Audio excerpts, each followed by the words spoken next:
What's up? This is Derek Brown of the Carolina Panthers. Shout out to Rashad and David of the Panther Nation podcast. The voice of the Panther Nation. Make sure y'all like them and subscribe. Keep pounding. Yo, this is Panther legend Jonathan Stewart, and I just wanted to shout out to Rashad Beard and David Rhodes of Panther Nation podcast, the voice of the Panther Nation. Keep pounding.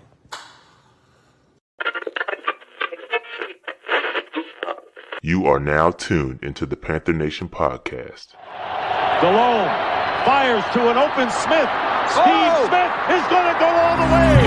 No flag down. Smith scores, and the Carolina Panthers win in overtime. Seal, here's the drive. He's intercepted by Keekly. Keekly inside the 20 to the 10 and to the end zone for another Panthers.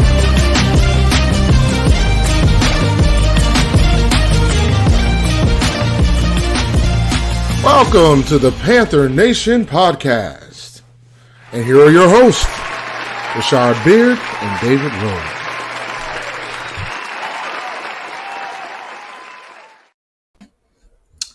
Yo, Panther Nation, what is cracking? What's good, everybody? What's good? Dave, what's popping with you, bro? Everything's everything, man. Everything's everything. Oh, you pulling up, bro. You pulling up?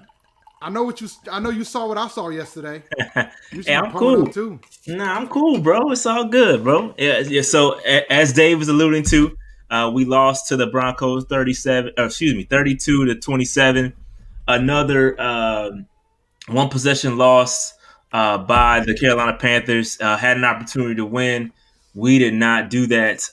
And it's a recurring theme. It's got Dave drinking. Okay, it's so bad. Dave is drinking. Dave, I got a question for you. Are you gonna dress up in a clown suit next, bro? Is that what you're gonna do next? Absolutely not, because I understand what this process is. I'm just having a nice glass of wine. All right, I appreciate that. All right, so before we get into the game, though, how was the rest of your weekend, man? Before we get into it, Pretty good. We had a COVID scare last week, so everybody got tested. Everybody was negative, so it worked out. We're good to go with regard. It was a pretty decent weekend. There was a UFC fight over the weekend that I glanced, but I fell asleep. Dave would fall asleep on something quick, bro. Yo, son, when I'm tired, bro. When I'm tired. Overall, just another weekend. I found out that we're gonna get a freaking blizzard in the middle of the week.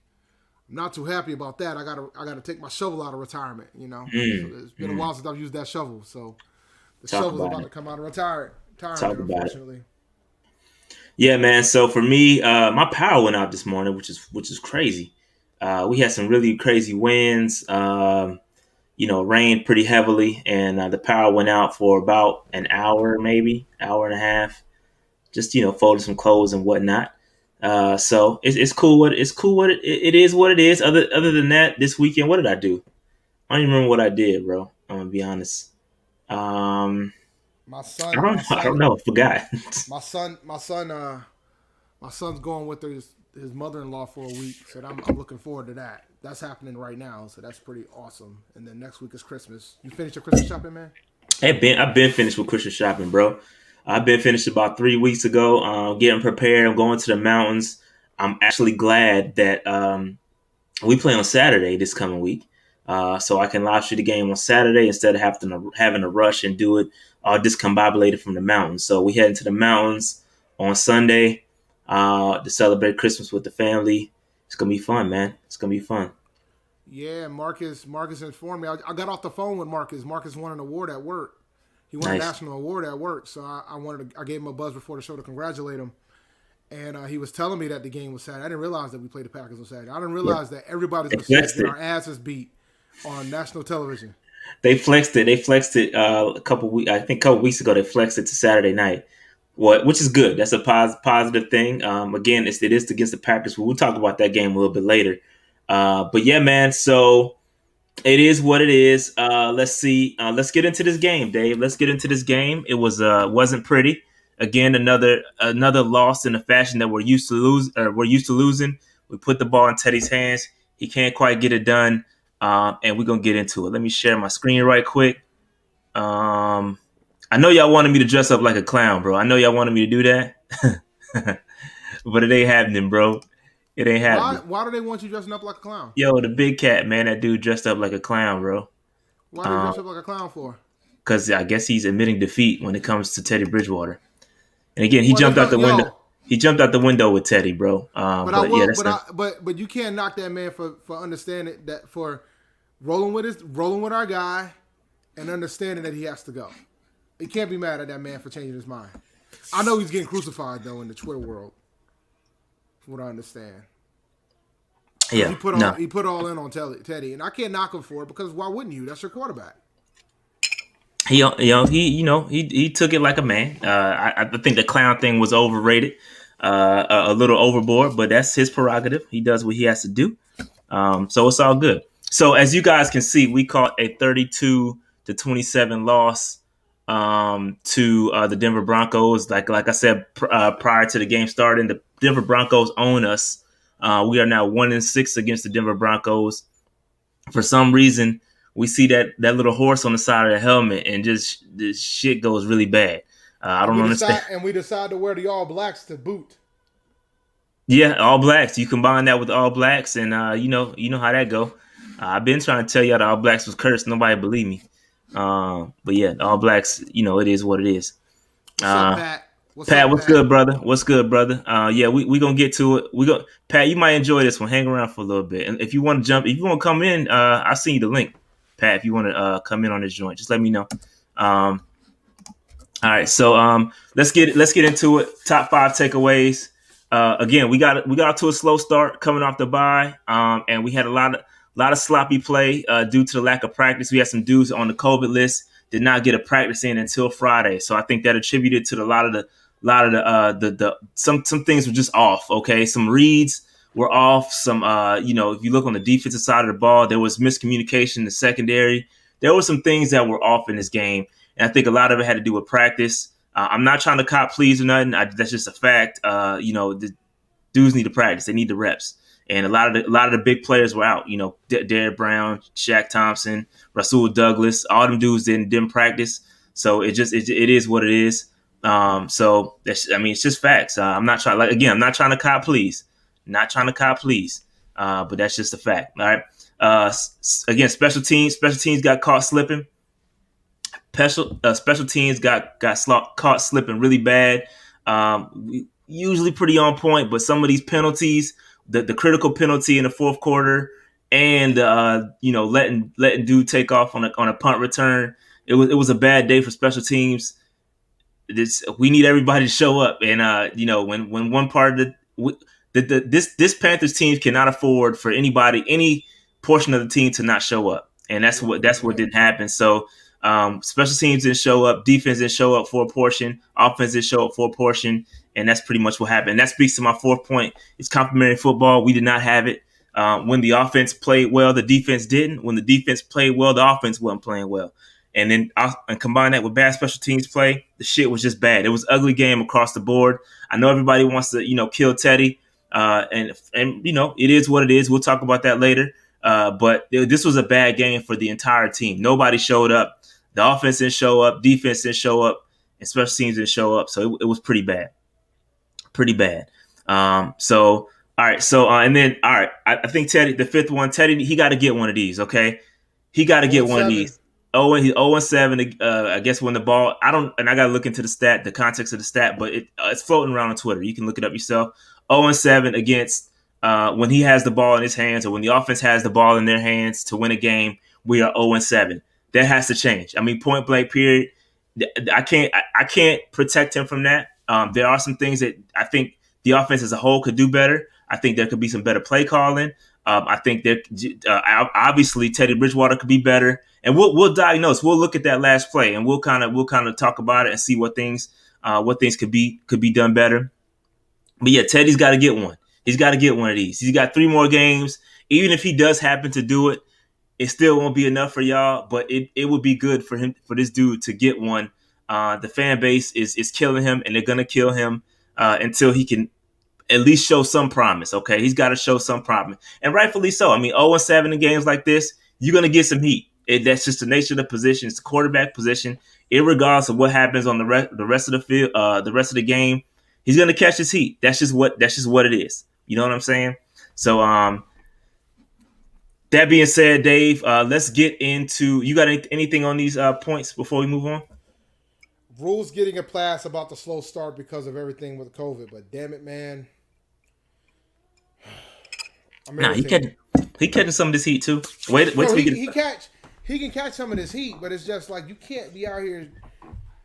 Like we crucified Rivera for the way his team shows up after a bye week. Crucified him. We've crucified him. So. Yeah. No, I agree. I mean, this is not. I mean, listen, these situations where we're losing by 1 point, or one possession is not. It's not nothing new. I kept saying this over and over. This is not anything new. This is not anything new. We have been the cardiac cats since Jake Delhomme, okay, and it continued through Ron Rivera, and it's now continuing through Matt Rule. This is nothing new. We've lost these type of games before. It's just happening a lot, and people want to get it under control, so people are complaining, and rightfully so. There are some things, and we're going to get into it. We're going to get into some context of a lot of things. Again, everybody wants to kill Teddy, and again, in some aspects of the game, he deserves some criticism, and I'll get into it. I'm gonna get into it. I'm not one of them dudes who's just gonna throw around, trying to win talking points. I'm gonna try to keep it factual based and try to be as unbiased as possible. You know what I'm saying? I'm a supporter of Teddy. I want the dude to play well, and he's not doing it right now. But I'm still gonna support him. I'm still gonna stand behind him. It is what it is. Yeah, I'll call it what it is. I'm still gonna cheer for the dude. But anyway, let's move on. Stock up, stock down, Dave. Let's get into it. It's a lot of downs. I'm telling you right now, it's a lot of downs, bro. Truth be told, bro, there might only be like 1 or 2 ups, and the rest. I got a couple ups, bro. But bring the heat, Dave. Couple should be 2. Dave, bring the heat. I got more than 2, but bring the heat, Dave. We ready. I'm playing with the camera. Playing with 2. Go ahead. Let's go. We got to bring the heat, Dave. Bring the smoke. All right, let's talk about it. I gave Robbie Anderson stock up. Again, I tracked it during the game. Robbie Anderson has a new career high. He had 8 catches on 12 targets for 84 yards. I think he's up to 96 receiving yards. Damn, 996 receiving yards on the season, which is a new career high for him. So shout out and congratulations to Robbie Anderson. And he's only 4 yards away from his first ever 1,000-yard receiving season. So shout out to Robbie Anderson. And I know he was frustrated a lot on the field. I think Teddy missed him a couple times, and he was frustrated. Bro, you got a lot of things to be happy about. You hit a career high in this game, and you're on your on pace. Hopefully, only 4 yards away. We're hoping that you get past 1,000 yards this year for the first time. So shout out to Robbie Anderson for the first 1K season. Go ahead. Slim with the comment was, so why did it take Robbie so long to get a 1K season? Oh, I think Slim knows the answer, but I'm going to let the casual fans be aware. He played for the New York Jets. Teddy Bridgewater is probably the best quarterback he's had since he's been. Not probably. He is the best quarterback he's ever had since being in the league. So that's why he hasn't had a 1,000-yard season. Now, I will say, and I have to ask this question to the stock up, stock down connoisseur, Rashad. Yes. If this man does not get 1,000 yards in this package game, today, do we put him stock down? If he does not get 4 yards receiving, yes, I'm going to put him stock down just for. I just want to be clear. Just for cats. If he don't get 4 yards, he's getting stock down. Okay? I just want to remind you that he has shooters. He does. Oh, so you're right. Yeah, so I'm just trying to let you know. I gotta rethink. It's about the committal that you are rolling right now. I gotta rethink that. I don't think has Robbie been on stock down all year. I don't think so. You guys can you guys hear me? There's folks saying they can't hear me. Nah, I can hear you just fine. Okay, just making sure. I mean, if I'm leaning back too far, y'all can't hear me. That's one thing. Yeah, you probably need to sit up a little bit. Maybe you're too far away from the mic. No, now we can't hear you.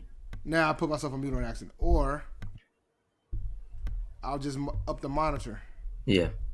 Yeah, we can hear you. You sound good, but you might be a little far away. Maybe I'm too close to the mic. Maybe that's what it is. No, it's fine. Y'all should be able to hear me fine now. Yeah.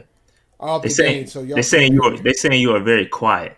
Yeah, you might have to step it up a little bit, Dave. I gotta sit up, man. Oh, You're they're gonna have saying me you sit good. up. They're saying you good now. They're saying you good All now. right, we good. All right, good, All right. good. All right, good. All right, so You gotta Robbie let Anderson. you gotta let me slouch occasionally, guys. Like, have you seen? You guys saw what I saw yesterday. So you gotta let me occasionally slouch. I should have some slouch time today, especially with this wine. So, All right, so shout out to Robbie Anderson again.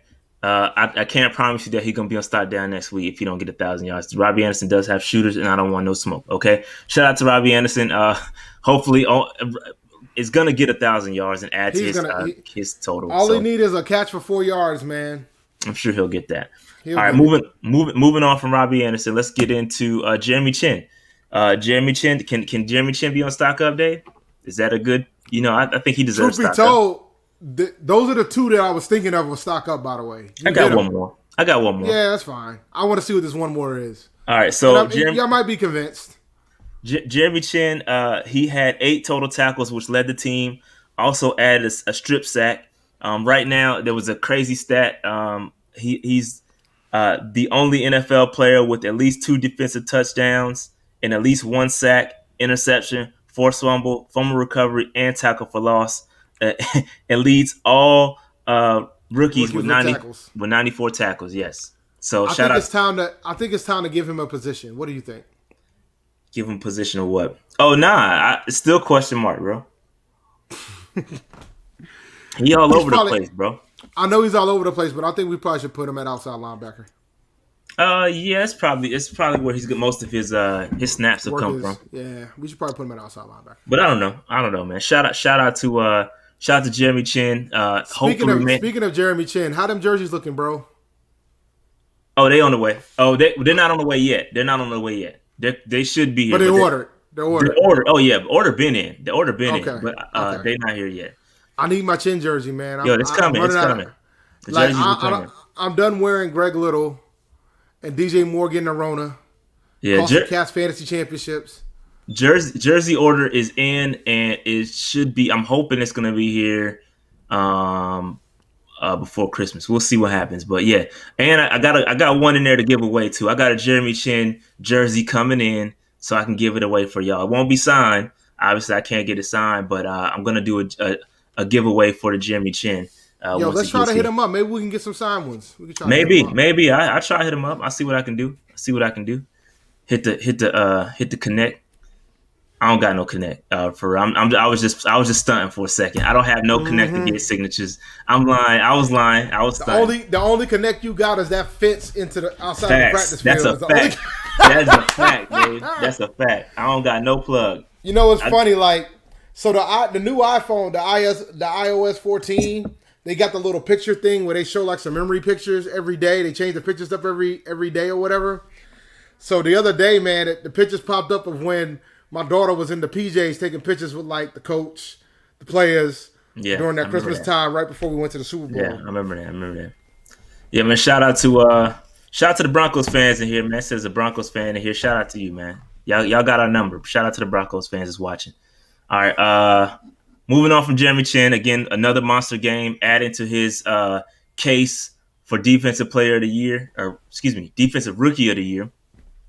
And I think it's a neck and neck race between him and Chase Young. Chase Young also had a touchdown, so it's getting tight, bro. It's getting tight. You never know, man.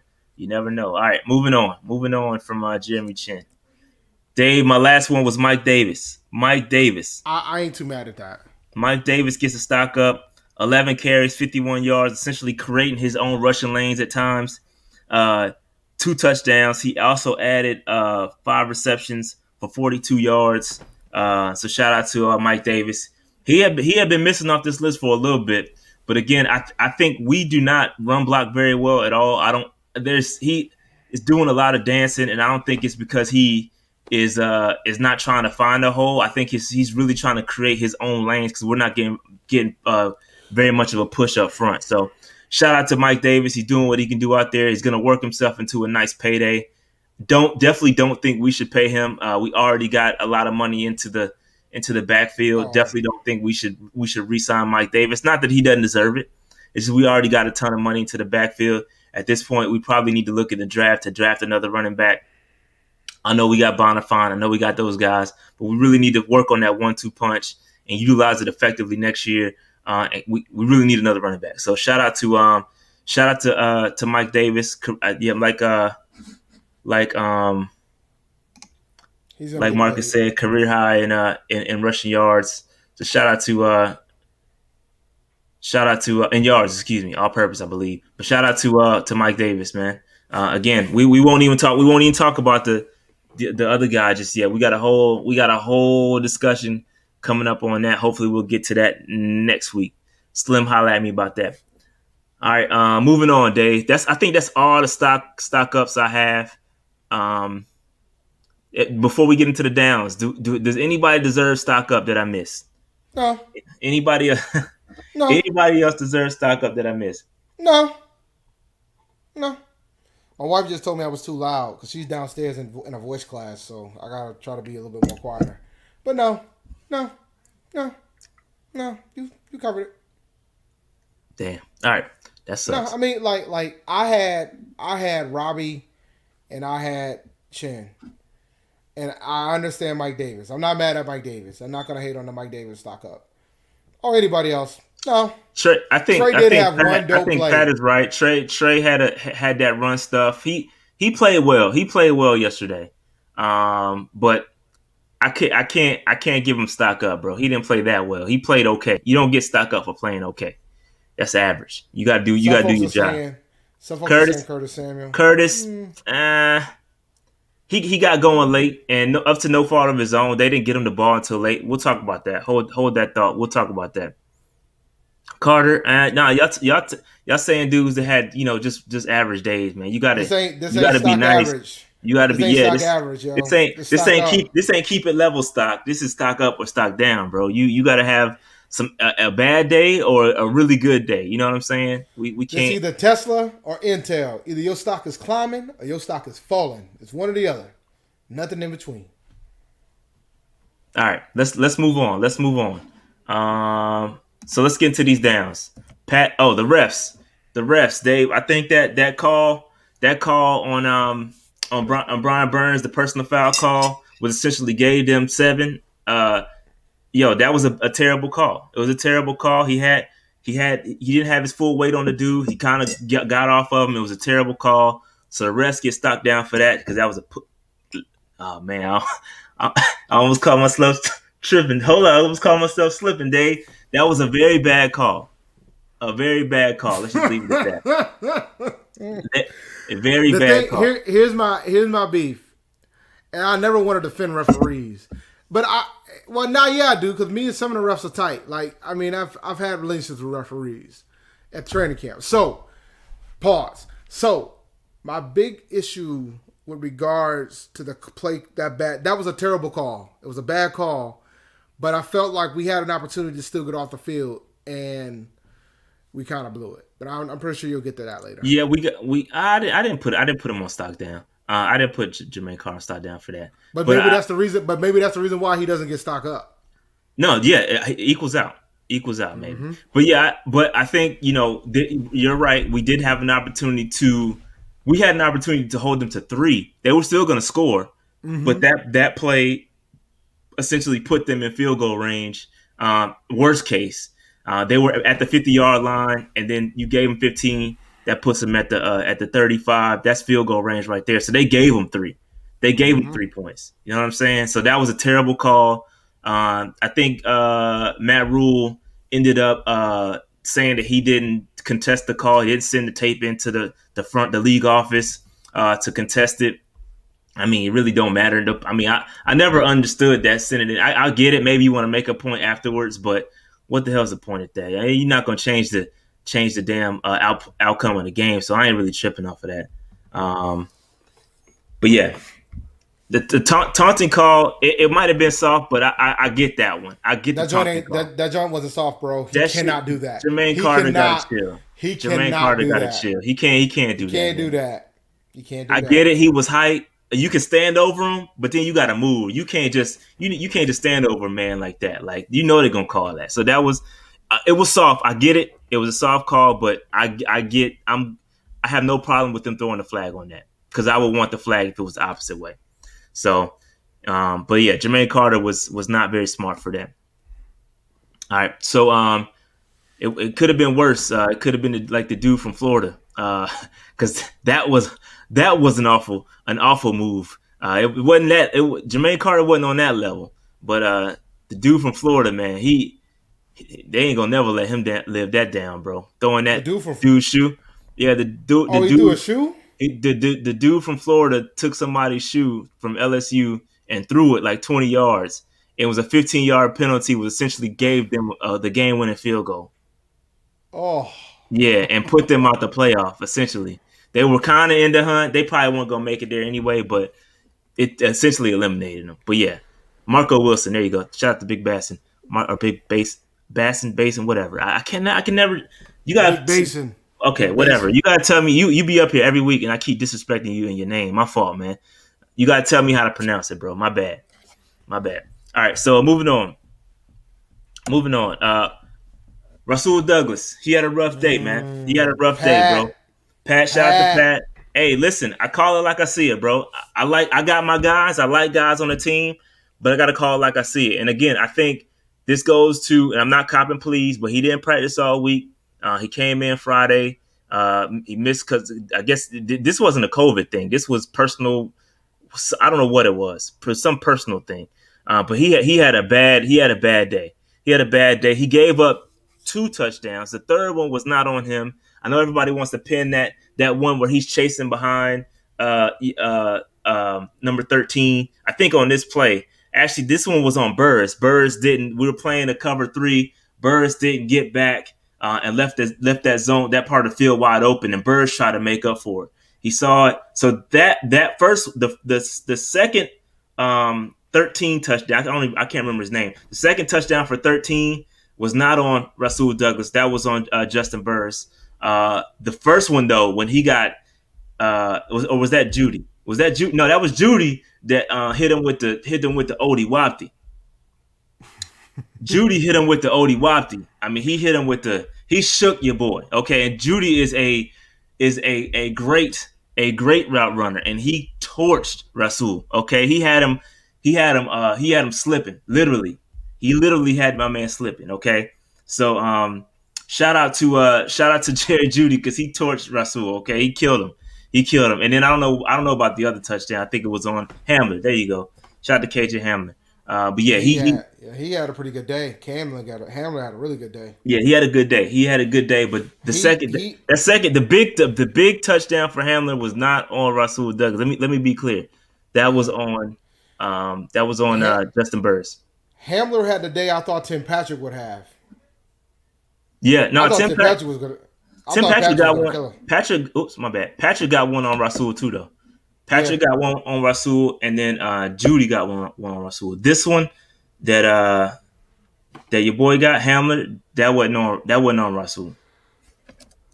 But yeah, man, he had a bad day, bro. He had a bad day. I mean, it is what it is. It's my dude. He had a bad day. He picked a bad day to have a bad day. It's one of my sayings. But he had a bad day. All right, I can't even. It is what it is. He had a bad day. Anything else on Rasul, Dave? Nah, this one's well deserved. Can't be mad at this one. He had above. He probably had his worst rough game one of the season. Yeah, he had a rough one. This one was, if not his worst game. I think he had another bad game too against the Bucks. I think he had a rough game that one too. Mike Evans caught a touchdown on him. Wasn't terribly awful, but I believe this one was worse than the Bucks game for sure. Drew Lock had a career high 4 TDs. He only one QB this season has had this type of game. 4 TDs, 0 interception, 75% completion percentage, and a 149 QB rating. That was on our defense. Drew Lock looking like John Elway out there. So it wasn't just Rasul. Entire secondary had a bad day. But Rasul had the worst day of them all. So it was bad, bro. It was bad. So shout out to Drew Lock. He carved us up real good. I mean, dudes were wide open. It was a lot of miscommunication in the defense. I mean, he was throwing to wide open cats. Like, I mean, it is what it is. There's no way to sugarcoat it. I mean, dudes are just wide open. All right. So that's it. Dave, put the drink down, bro. I'm being reminded of the situation. Yo, that's funny. Put the drink down, Dave. It's Monday, bro. It's Monday. That's another reason why it's up. Because it's Monday. Monday. It's Monday. But shout out to Rasul. You my dude, but you had a rough day yesterday. You had a rough day. All right, moving on. Special teams. We already talked about special teams. They had an awful day. They gave up this long punt return, and then also had a holding call on the last drive where we got the ball back, had it at the 50-yard line. Holding call on the Troy Jamerson, who just got signed to a 2-year deal, by the way. That's the kind of dudes that's getting deals around here. And then pushed the ball back to the 26, and you know what happened from there. So, yep, we ain't look good on special teams at all. It was not pretty on any kind of punt coverage. It was not pretty at all. So, that being said, anything else you want to say on special teams day? Terrible. Yeah, it was bad. Terrible. It was bad. Terrible. Just trash. Not good. No. Not good. Not good at all. Could be way better. Could be way better. Man. All right, moving on. You knew it wasn't going to be good because of the way we started with it. How bad it was at the beginning. Yeah. No, it was bad. It was bad. But yeah, let's move on. All right, Dave. Teddy's gonna get stocked down here. And listen, I thought Teddy Bridgewater started off really bad. He started off real bad. I thought there's a couple things that a couple reasons why Teddy deserves to stock down. Okay, and I'm gonna get to again. I keep it all the way 100. I'm never gonna sugarcoat what I think. Just because I like a dude, it is what it is. I like Teddy Bridgewater. I'm supporting the dude, but he's got to do better. Okay, listen. He threw an incomplete pass. I don't know where he was throwing the ball. It was essentially intercepted, but dropped. It was like 4 Denver Broncos in the area. I have no clue where the hell he was throwing the ball. I don't know whether it was miscommunication. I don't know what happened there, but he threw to 4 Denver Broncos, and I think that was the same play where he had Robbie Anderson underneath. He had Robbie had nobody within 10 yards of him in all corners. Nobody was around him, and he missed him. The time you want to throw it underneath, you don't. Do it. And then the time you're not supposed to push the ball, you push the ball. So that was point one and reason why he gets stocked down. That was an awful play. Another reason why he gets stocked down. That delayed game in the fourth quarter. Where we settled for 3 points. We were at inside the 10-yard line. I can't remember the exact scenario. Inside the 10-yard line, Matt Rule decides not to take a timeout, which is the right thing to do. You don't take the timeout there. You save them because you know you got to get the ball back. This is where we could have essentially tied it up. We were down 8 points.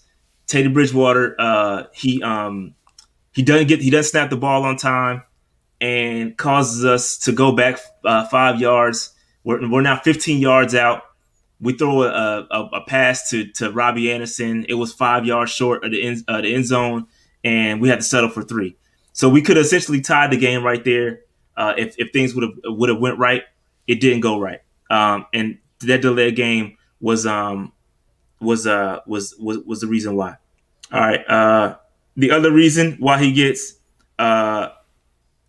stocked down is because there were several occasions where he's not throwing to the sticks. And again, the last play, it was a big one, but there were other times during this game where you got to at least get it to the sticks. And again, I don't know if it's the play calling. I haven't looked at the all-22 just yet. It's out, but I haven't looked at it. I don't know whether it's play calling or if dudes are not getting open.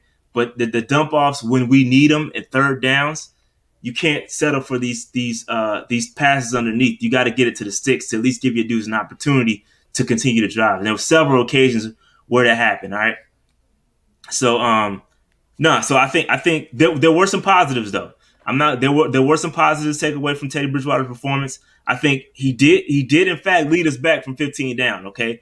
At the end, I think in the late third quarter, until I guess later in the fourth quarter. From that point, he was cooking. Like, he was cooking at one point. And that's the kind of energy we need from Teddy throughout an entire game. It's like he doesn't start doing that until we need him to do it.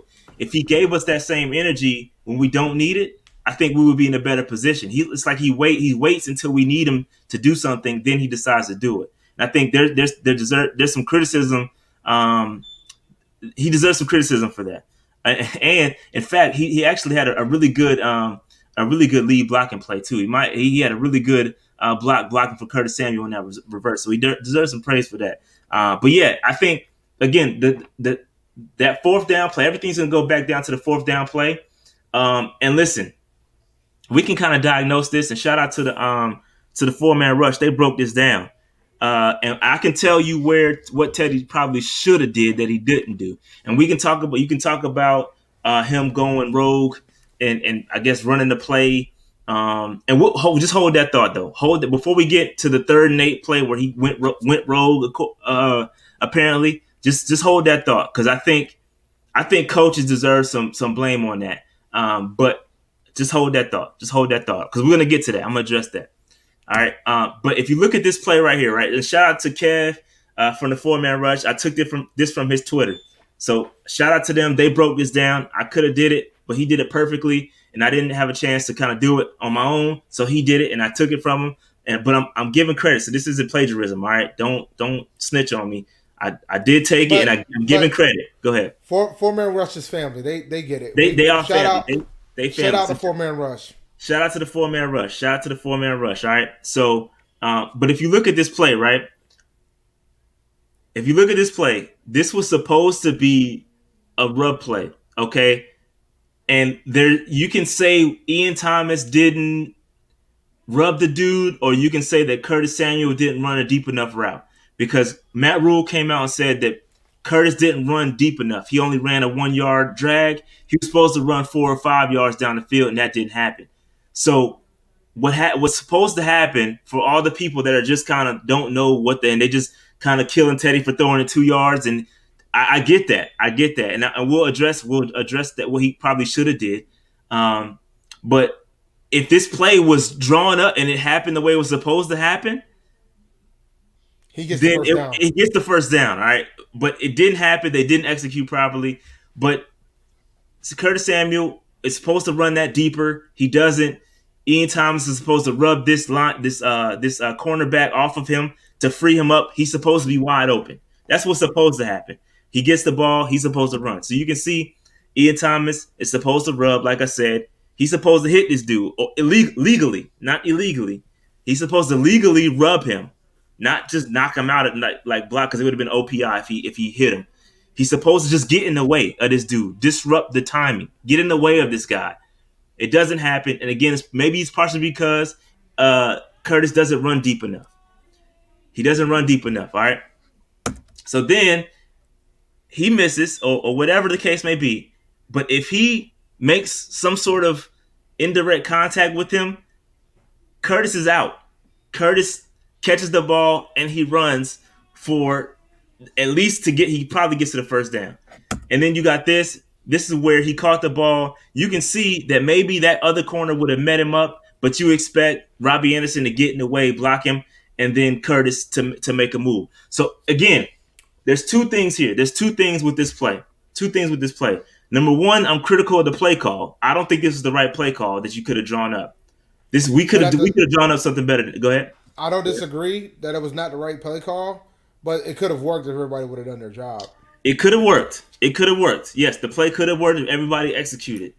And no, guys, it's not me. It's not me defending Teddy. I'm just saying, like, Ian missed the block. Like, I mean, it's not a block though. It's a rub. It's a rub. He missed the rub. They did not equally. Ian Thomas and Curtis did not do it right. Okay, they did not execute the rub properly. Okay, but even if this case you throw this play, there's gotta be guys to the sticks. And if you look at this play right here, Robbie Anderson was past the sticks. He was not running a fly route. So no, everybody's saying, oh, he should have thrown deep to Robbie. That's not where Robbie was going to be. Robbie was running an out route. Robbie was running to the sideline, okay? And what Teddy probably should have done, and I can pull up the all-22 after this. And let me see if I can pull it up now. Let me see if I can pull it up. Give me 1 second. I'll pull it up afterwards. Because I can't do it right now. But Teddy probably could have anticipated Robbie on the out route. And I think that's the valid criticism of Teddy Bridgewater. Teddy Bridgewater throws to open dudes. He does not throw to dudes that are almost open or could be coming open. He does not anticipate very well. And you need to have anticipation. And anticipation comes with chemistry. You got to know where dudes are going to be. Teddy's not doing that. He's got to be able to anticipate Robbie coming off of that route, and he doesn't do it. He settles for the underneath route, and that's just what it is, okay? That's just what it is. But he's got to be able to anticipate. That's just the bottom line. And he's not doing that. But, again, you can be critical of Teddy for throwing it 2 yards, but if it was executed right, it would have worked. Maybe you run this play on third down or something like that. I don't know. Maybe you run this on third. I don't know about fourth, man. I don't like that play call. But all right. So Dave, you got anything else on this or Teddy Bridgewater? What do you think about everybody killing Teddy, man? I think folks are in denial about what's happening in 2021. I think what people are asking for is not what they want. They want Teddy benched, but they want to keep Joe Brady without realizing that Teddy and Joe Brady are hand in hand. You don't get one without the other. If you want Teddy gone, Joe Brady's going to be gone not too far away. So if you guys are at the point that y'all are done with Joe Brady, cool. Then you'll be done with Teddy too, because Teddy won't be around at that point. But it's a hand-in-hand type of situation. You got Joe Brady, you got Teddy. You could say that Teddy's playing terrible. You want Cam back. You don't get Joe Brady with Cam. Simple as that. These are just what I'm giving you. Like, this is just how it's going to fall. This is how it's going to roll. Well, if you want them both gone, then fine. They both can be gone. But then you got to wonder who's going to be our next OC. And which quarterback we're going to draft. And God help us that we keep that OC long enough so that quarterback can develop. So there's decisions that have to be had. So like, I think the fan base needs to realize that Joe Brady's not going to be around that long. And I think either way, whether Joe Brady is successful and then he moves on and does something else, or he doesn't do well and he decides to go back to college. Either way, I don't think Joe Brady's going to be around that long. But I don't think you want to bring a quarterback into a situation when you know the offensive coordinator is not going to be around that long. So I think you guys need to pump the brakes on drafting a quarterback in 2021. But it's fine. No, I mean it's cool. I think if you my thing is this right here. If you want a quarterback to come in and save this franchise, you think that's the only problem? I got something else for you. It's a lot of stuff wrong, man. It's a lot of things wrong. I got a bridge in Brooklyn to sell you, bro. If you think that's gonna fix our problems getting a quarterback, dog, Cam Newton couldn't fix these problems, bro. And you can say all you want about saying, oh, he would have chucked it down the field, he would have overthrew the guy. That's what would have happened. He would have overthrown him, just like he's doing in New England right now, and that's why they want him out of there now. So you can't even fathom that at this point. At this point, Teddy is our best option. And even if you don't like Teddy, you should be rooting him to continue to start so you can get you your little quarterback that you keep begging for, that you're not going to get in the first round. Even if we do get him, they're going to sit him next year. So Teddy's going to be our guy next year, no matter what y'all think, or no matter what. It's just going to be bad. And this is listen. Teddy got to play better. Bottom line, he got to play better, and I think. He does. I mean, it's just point blank period. He got to play better. But I think Bomani Jones said it best, okay? Bomani Jones said it best. He tweeted this earlier today. He said, Teddy's capable, but he's not the guy to lift a bad team. I think that's point blank period. Bomani is spot on. You can't say it better than that. Teddy is not the guy to lift a bad team. We are a bad team. We're not a good team. Coach, head coach, offensive coach, Teddy, defensive coach, defense, offensive line is all. We're not a good team across the board. That's right. Just point blank, period. And if you think a quarterback's gonna come in and save it, I'm sorry, yo. You haven't been watching football long enough, or you just want to be so right that you're blinded. You know what I'm saying? Like, dude, like I can't. One thing I don't like to get in arguments with people that don't acknowledge like facts. You know what I'm saying? I get it. Y'all don't like Teddy Bridgewater. He's not playing very well. I get it.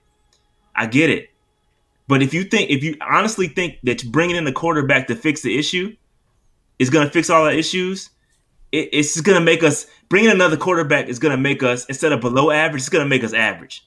I can understand keeping Cam for his final year. I can understand it. I absolutely can understand it. But the thing that you guys got to realize is that bringing Cam in the final year probably wouldn't have solved our problems. And y'all would have been begging for a quarterback anyway. Because if Cam would have gotten hurt, if Cam would have been 6-10, y'all still would have been screaming. Bro, it was people begging for another quarterback when Cam was here. And when he was playing well. It's a portion of the fan base that's always going to want somebody else. And this is how bad teams stay bad. Listen, I know Teddy Bridgewater may not be the long-term option, but we have to continue to build our roster. And I go back to that quote. Teddy's a capable quarterback. We've seen it. I mean, we've literally seen it. We've seen him play well. Maybe we've seen him play well with us. We've seen him show flashes. We've seen him show flashes with us. Okay, in this Broncos game, he showed some flashes. Okay, he did. He showed some flashes at the end of the third quarter. He was awful in the first half. Oh God, he was. He was awful in the first half. The second half, he started to show flash. He got in rhythm a little bit. He's done it with other teams. He's done it with the Vikings. The problem is he needs help. He's got to have things around him. Go ahead, Dave. Go ahead. My fault. He's got to have people around him, man. Like he ain't like, you know, like I think people give Cam, like people that Cam truthers are like, well, Cam wouldn't have this problem, but Cam probably wouldn't have survived the season behind that line. Cam wouldn't have made it through the season with the way that we've been playing. He's struggling to make it through the season in New England. So, like, when you start thinking about what it would take, Cam needed help just like Teddy needs help. Listen, I agree with what I see Pablo. He's a capable system quarterback. That is a fair. It's fair. Yes. Nobody can. I don't think anybody came in here and was saying that Teddy Bridgewater is going to take over games. I don't think I've ever said that. If I've ever said that, then I don't recall saying that. I do support Teddy, but I'm not that stupid.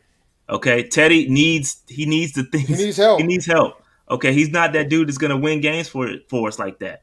He's just not. He's not. He said, okay, so Kyle says, how many games do we win this year with the better QB, though? I'm not saying we'd be great. We'd be above average. Okay. No, wait, stop. No. Let's play that game. Okay. Let's say we had a better quarterback. Teddy Bridgewater is 0-7 with the ball in his hands in the final drive. Let's say that quarterback wins 3 of those games. We're still 7-9. Still ain't 500. I mean, even if you give him 4 of them, it still ain't 8. You don't win 7 of them. Let's be clear there. I mean, best case scenario, we will be 8-8. Best case.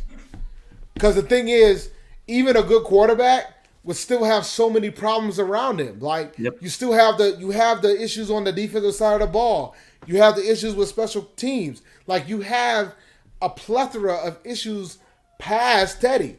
Teddy is the easiest target for the fall guy because he's the biggest change you saw. But the other big change you didn't see, you're forgetting is that Luke ain't there. We were playing Tahir Whitehead for the bulk of this season as a starting middle linebacker. Like, there's a lot of other factors that are involved in this situation that I don't think people are like getting credit for, that are understanding. Teddy's the easy target because he's the quarterback. It's the nature of the quarterback position, bro. Yeah, it is. You're gonna get all the blame when we lose. And all the credit when we win. It's just the nature of the position, bro. But this cats out here, we're here talking about Sam Darnold. Talking about, well, Sam Darnold probably would have done better. No, he wouldn't have. He would have had the same problems he had with the Jets. He ain't got no help around him. So here's what what Icy Power says. Because this is a popular opinion. Do you guys think we should pull the trigger on Trey Lance or BYU kid? It's too hard to say. Maybe we'll have time to get through a mock and see how it goes. But I don't think that, not right now. We got too many problems to fix, and I don't think like if we're gonna bring a new quarterback, it has to be the right scenario. We got to bring him into the right a good position. And right now, I don't think we're in a good position. No. Because here's the thing, Icy Pablo. Think about it, man. Let's say we draft Trey Lance. Like, we're a top 5 pick. We draft Trey Lance, right? Everybody's like, oh, we got Trey Lance. You make the decision to start Trey Lance. He still ain't got no line. He still ain't got no defense. Our special teams is still suspect. He's going to struggle. You're going to crush that dude's confidence, and then we ain't going to have no quarterback. They're going to probably fire Joe Brady, or Joe Brady's going to get the heck out of there. Then we're going to have different offensive coordinators. There's different levels of stability that needs to be had before we bring another quarterback into this situation. And I saw a comment up here earlier talking about the 3-year deal that he got paid. Bro, it's a 3-year deal, B. We not in a Carson Wentz situation. That's a bad situation. Like, you guys have to look at these things in the nature of or in the scope of the rest of the league. Like, the contract is not bad. Like, y'all got to stop saying that the contract is not a bad contract. Carson Wentz is about to be sitting on the bench making almost $30 million a year. We gave Teddy Bridgewater essentially a 2-year deal. We can walk away from his deal after next year and eat maybe $5 million. His deal is fine. His deal is not going to prevent us from building a team. It's fine, bro. Like, stop it with the contract. Y'all don't know. You don't know what you're talking about. Like, what they need to do, and maybe we should do this later. You should pull up the contracts of the quarterbacks and show them again. I thought we already did this, but we did this. We keep doing this all the time, bro. And then show them how much Kirk Cousins is getting paid. Show them how much Jimmy Garoppolo is getting paid. Show them how much Carson Wentz is getting paid. Like, show them what these cats are getting paid. And then maybe they'll understand, like, yo, 23 mil for Teddy ain't bad. It's not bad. Like, and we have to continue to build, bro. People forget Cam wanted a new deal, right? Cam wanted a new deal. Cam was making almost $20 million a year. Cam wanted a new deal. And his new deal would have been made more than $23 million a year. I could promise you that. Cam wanted a new deal. And y'all would have probably been like, all right, we got Cam for $30 mil a year. Because that's what I thought he was going to get anyway. We got him for $30 mil a year. The reason why he took the league minimum in New England is because he didn't have much of a choice. But Cam wanted $30 mil a year, minimum. That's what he wanted. All right, so let's move on. We'll open up the phone lines a little bit later to talk more Teddy. But right now we got a couple more to get to. Joe Brady got to get some of this heat. Again, I think. Listen, this dude's and again, I give him a pass. I'm gonna give him time, both of them, and the guy after him. We got to give him time to cook. Okay, I'm gonna give him time to cook. But for this game, you got to give him heat. Okay, listen. I don't know what even Rule kind of tossed Joe Brady under the bus a little bit in this conference. Okay, everybody has to be better. We gotta have better play calling. Again, the whole 3rd down and 8 situation where Teddy kind of went rogue. Listen, I think that's got to fall on the OC, bro. Like, it falls on the OC and then in turn falls on the head coach. Go ahead. But the question is, was Teddy rogue or was Joe rogue? Exactly. That's what I'm saying. So listen, I think because Matt Rule comes out and he's stocked down too. He gets his heat. He next. But y'all kind of we'll just talk about it in scope of them all because the coaches get stocked down essentially. So Matt Rule comes out. I know it's funny. Matt Rule comes out and he says, there's a chain that Teddy didn't follow the chain of command, and then walked it back and said there is no chain of command. So I didn't mean it like that. Like that's the problem, right? We've been in these situations and nobody knows how to really react. When the pressure's on, dudes just fall apart. From Teddy to the offensive coordinator to Matt Rule, they all fall apart, bro. And listen, you could talk about the 3rd down situation. The 3rd down situation. How come Matt Rule doesn't have control of what's going on? Like he said it himself. We don't have a chain of command in place with these situations. Maybe Teddy went rogue. Okay, that's fair. How come even if he did, how come there's nobody in place to stop it? How come and if it is, he needs to be thrown on the bus for it. So my thing is this: Joe Brady should be on that. They get a chance to talk to the QBs. That's why they got mics in their helmet, so they can know what's going on. I guess the mic is in their helmet, so they can hear the offensive coordinator. If it was communicated that we're not going to run a play, how come Joe Brady does? And I'm not saying this did or did not happen. I don't think, I don't know that it happened or not. Maybe in Matt Rule's brain, he doesn't think that Teddy should go do that in that situation. But was it officially communicated? You know what I'm saying? I don't know if it was officially communicated or not, and I can't speak to that. But to me, it just tells me, without coming from Matt Rule's own mouth, him saying that we don't have a chain of command in these situations, that is a problem. And listen, it comes with the territory. It's a first-year head coach. We got to learn from these things, but it's got to be fixed. Every week, we coming out with these situations where we're not prepared for it. Did a better job with the timeouts this week. But again, we gotta see improvement. We're talking 7 games where we've been, and Teddy deserves some blame too. I think Joe Brady deserves some blame too, and Matt Rule deserves some blame for how the end of these games are being handled. You know what I'm saying? It's not just Teddy. Like, you got to look deeper into the issues here. You know what I'm saying? So it's just me, man. I think Matt Rule has a ways to go before this stuff is under control. Again, we the fifth most penalized team in the league. There's a lot of things, a lot of just dudes just wild. Like, it seems like he almost doesn't. I know he has control of the team. That's not what I'm trying to say. It just seems like he just loses it for a second. Like, it's things get out of control for some reason. I don't know, man. I can't explain it. Listen, but here's my thing. Here's my thing. Here's my big thing. And I said this yesterday during the live stream, and I mentioned this today with Pat on Twitter.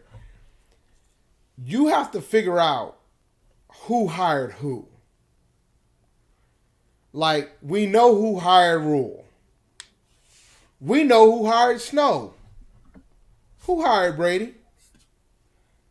I'm questioning whether or not it was Rule that did.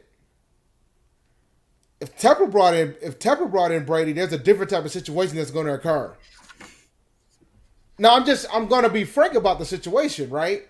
We know that part of the reason why Bridgewater came was because of Joe Brady. So all you Joe Brady truthers out there, you can't love Joe Brady and hate Teddy. You can't.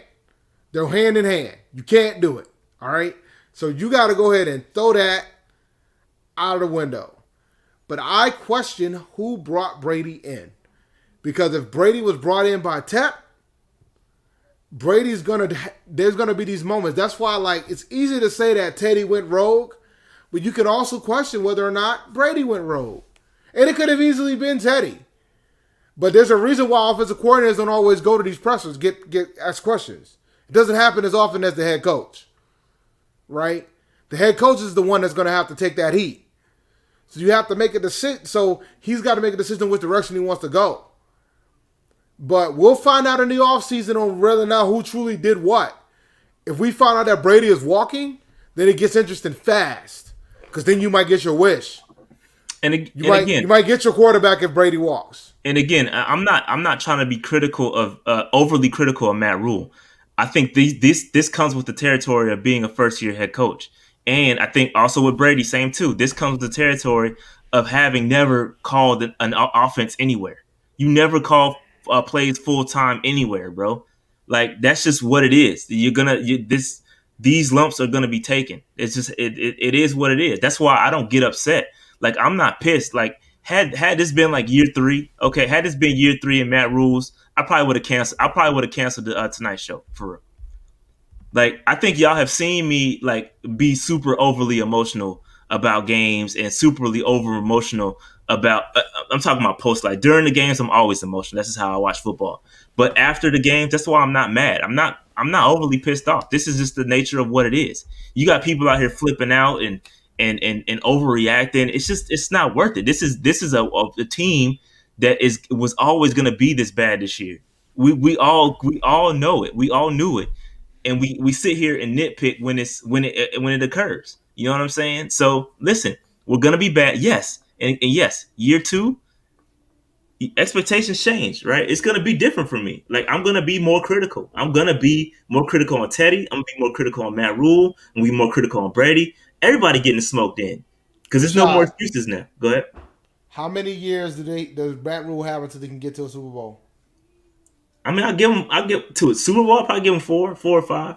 5. He got 5. Yeah, I mean, you get 4 or 5, man. You gotta have time to build your team. Like, listen, there's a lot of He roster got 5. turnover. We lost some cats. It's gonna take some time, No, man. I just want to remind folks, 5 years is his limit. After the 5th year, he needs to go. If he ain't made the progress that need to be made, he's got to go. He got to be out of here. So listen. I'm not saying that I expect these dudes to make the playoffs. What I'm saying that these things that we are consistently seeing need to be fixed by next year. Like you got to fix these problems, especially when you have we shouldn't be seeing missed timeouts being gone by halftime or all your timeouts going by the third quarter. We shouldn't be seeing these kind of these drives happening like this. We shouldn't be seeing miscommunication in the defense. That's what I'm talking about. We got to get better with those. We shouldn't be seeing reoccurring issues. Some of this stuff got to be fixed. And my expectations change. I'm not saying we're going to be playoffs. That's not what I'm saying. I'm saying the level of expectations that I'm seeing it's going to go up a little bit. It's going to go up a little bit. All I'm saying is this: the previous 2 head coaches got to the Super Bowl within 5 years. What are you talking about, Kyle? Let's break it down for you because I think you guys need to break down. Ron Rivera showed up as a head coach in 2011. He got us to the Super Bowl in 2015. John Fox showed up in 2002. He got us to the Super Bowl in 2004. What are we talking about here? What are we talking about? Where are we going with this? Like, let's be serious about the situation. 5 years is not asking for too much for considering this franchise has been to the Super Bowl twice and the last 2 head coaches got us there in 5 years or less. That's all I'm saying. Like 5 years is a fair assessment. That is a fair goal for him to make. I think that's fair. After 5 years, I think that's fair. After 5 years, that is fair. Like look at the head coaches. Matt Rule is the 5th head coach we ever had. Dom Capers took us to an NFC Championship after the 2nd year. He took us to the NFC Championship game after his 2nd year. George Seifert got way more time than he should have gotten. He did nothing. He didn't make the playoffs at all the entire time he was in Carolina. Fox made the playoffs multiple times. Been to a couple NFC Championship games. Made it to a Super Bowl. He had a lot of years for a reason. Rivera made it to the playoffs multiple times. 3 straight division titles. A 15-1 season. Made it to the Super Bowl in 5 years or less. So you can't come to me and tell me that, oh, well, that's asking for too much for an organization. 5 years. 5 years is more than enough to be going in the right direction, bro. Like you should be like at least wild card playoffs by year 3.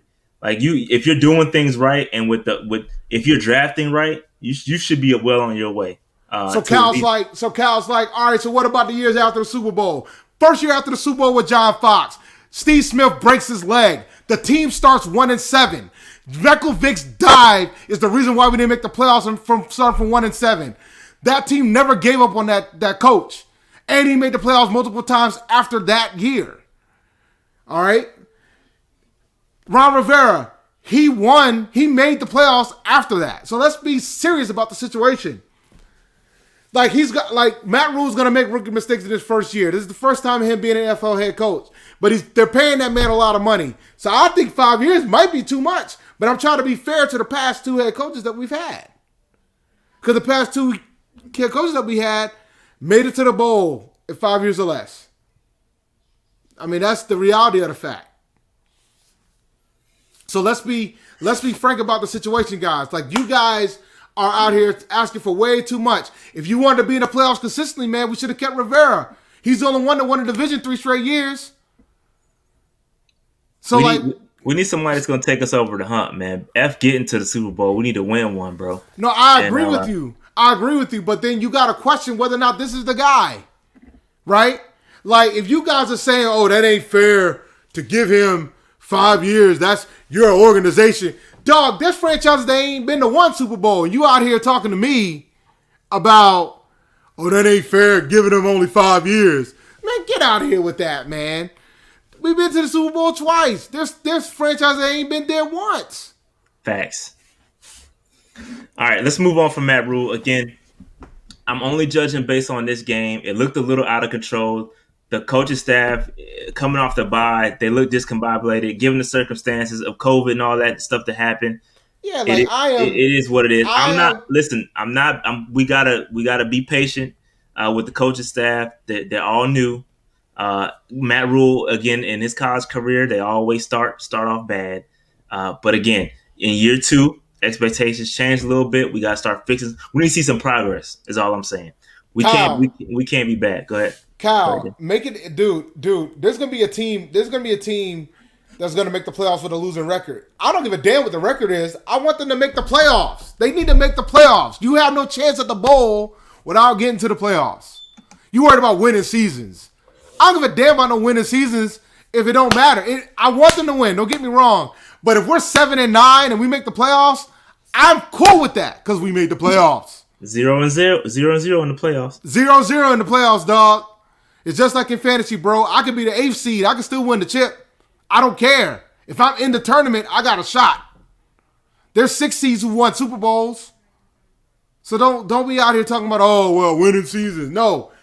I need to make the offs. What does it take to make the offs? Got to win a division? All right, we need to win a division. I don't care if we're 6-10 and win a division. We got to make the offs. We got to make the offs. We got to make the tournament. No tournament, no shot at the Super Bowl. That's how it works. You know, just numbers. That's it. Just matters. Carry on. Oh, God. Right. Yeah, I'm looking at the slide like, oh, we got Roger coming in on Saturday. All right, so let me so we got on Sat. No, we go up there on Saturday. We're going to Lambeau, Dave. Oh, it's gonna be cold there too. Yeah, it's gonna be cold. We're getting a snowstorm in New England at the middle of the week, so could be ugly. All right, so listen, yeah, we got the Green Bay Packers coming up. I expect us to get torched. Again, they got an elite secondary. Jair Alexander's balling right now. Probably the best cornerback in the league, if not top 5 easily. I don't know what the hell we're going to do with that. Obviously, Aaron Rodgers. I don't know what our defense is probably going to get carved up. I don't know what the hell we're going to do with Devontae Adams. I expect it to be – listen, I just hope we stay competitive. That's all I ask for. Just stay competitive. It's national TV. I hope just stay there, man. Just stay there, bro. Just stay in there. Hang in there, bro. Whatever they do not wear all black. Do not. We might, if it's snow, we gotta wear all black. We can't wear all white, Day. Let me see what's the weather looking like in the green at the Packers of Green Bay? Yeah. See the weather looking like in Wisconsin? We're wearing white. I'm looking at the weather. We're wearing white. Could be get lost in the snow. We could get lost in Saturday. The snow. You know what? You know it's funny you say that. You know what the weather is for Saturday? Clear snow? No, it's supposed to snow. Snow showers. Oh yeah, we're screwed. Now let me check the precipitation percentages. Oh, it'll be clear by kickoff, but it's supposed to snow during the day. I'm assuming the game's at night, right? 8:00, 7:00. 8:15, like I think. I think it's late. Yeah, late 8:15. It won't be snowing. The wind 6 miles an hour. No big 6 to 7 miles an hour. That's minor, but the snow showers during the day. But it should be gone by the time kickoff happens. Yeah. All right. So if Kyle Allen can compete at Lambeau, so can Teddy. We'll see. Kyle Allen I doubt it. Kyle Allen is McCaffrey playing? I don't. Got a nice little pass rush too over there. C-Mac might play. I don't know. That might be a bad. If it's cold, that might be a bad game to play if you injured. You can't play in the cold when you're injured. I don't think he should play, yo.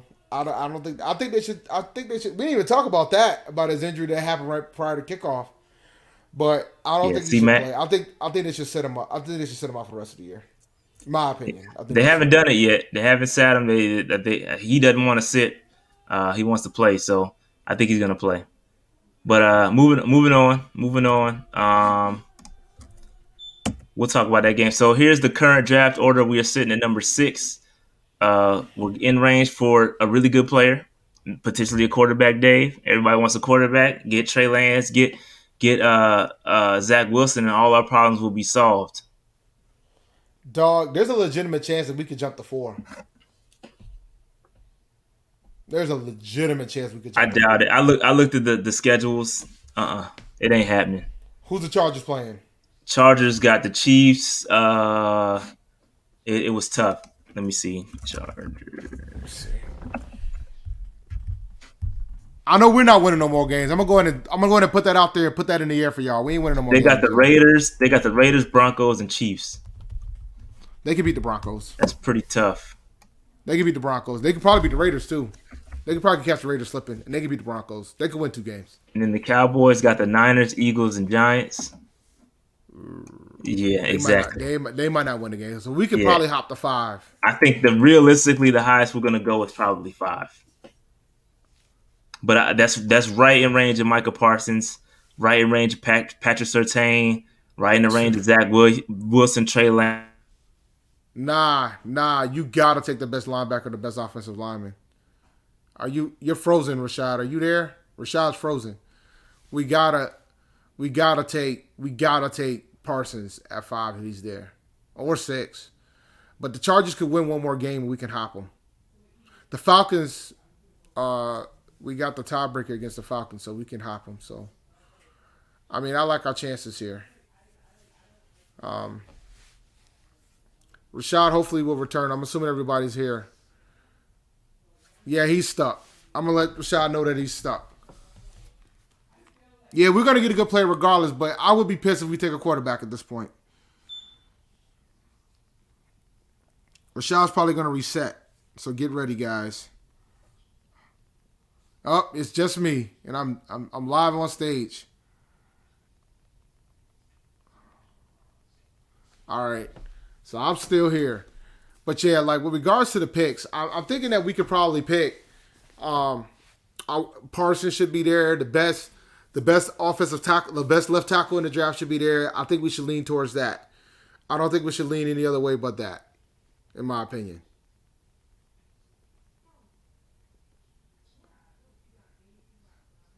Well, I mean, if Sewell isn't there, we should take the best linebacker in the draft. We should get our next Luke. Like those are the pieces that we need to fix. Yeah, you can't take a quarterback, bro, because the thing is you have no stability within the offensive coordinator spot. If you made the decision to take a quarterback that early, Joe Brady's not going to be around long enough. So you're going to put that quarterback in a bad spot with multiple offensive coordinators.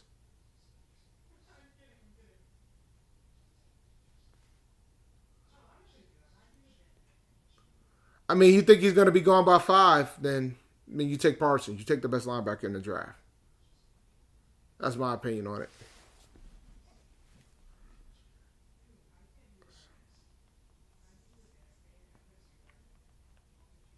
Oh.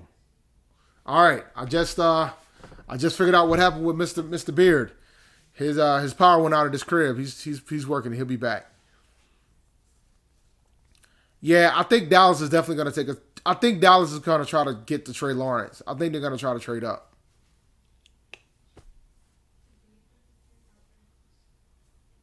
Well, I mean, the way I see it is this. If you guys think Teddy Bridgewater is as bad as he is, we'll be drafting that high in 2021 too. In 2022 as well. But I think we'll be better if we get stuff around for Bridgewater to work. Dak played way too well, but they're not going to pay Dak. So they're not going to pay Dak. They're going to take dog. I already see Trevor Lawrence at Dallas. I already see Trevor Lawrence going out there complaining about the fact that he does not want to play for Dallas. I already see it. I see it like clear as day.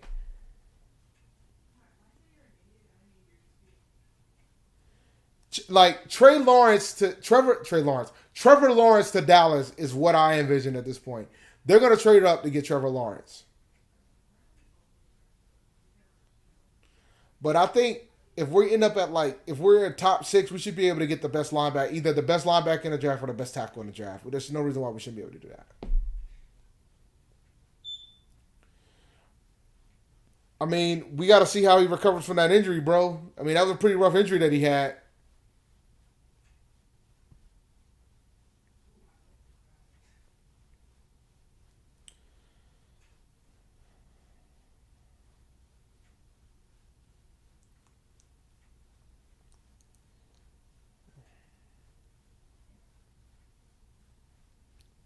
But yeah, man. It's been a welcome back, sir. Bad man, my power clicked off for a brief second. My fault.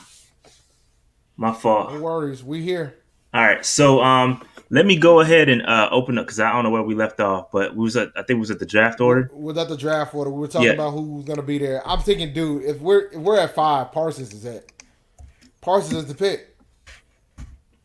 All right, so I'm opening up the phone lines.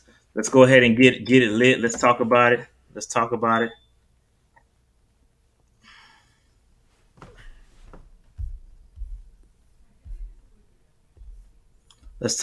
Join the stream. I'll let you in. We might get a mock in depending how long these calls go.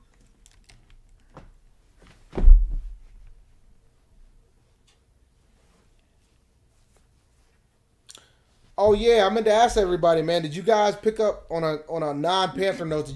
Any of you guys playing Cyberpunk? Nope. I'm trying to get a refund for mine. Jared, what's good, brother? You on mute? Oh, there you go. There you What's go. up, man? What's going on, brother? Chilling, man. Chilling. Just got off work. That's How y'all what's up. fellas doing? Man, we good. We Doing just all right. enjoying some some lackluster football. Other than that, we good. I completely understand. We good. What's your thoughts though? This Speak on it. Speak on it, J Rock. Speak on it, brother. man, this offense is killing me, honestly. Like, Yeah. there's no reason for us to be a bottom half offense, considering what we have. And I understand CMC's not here, but we have so many other pieces that we can utilize to compensate for the loss of CMC. No, we do. I agree. You got Curtis, you got DJ. Well, you didn't have DJ Saturday, but yeah, there's enough out there to get around the loss of C-Mac.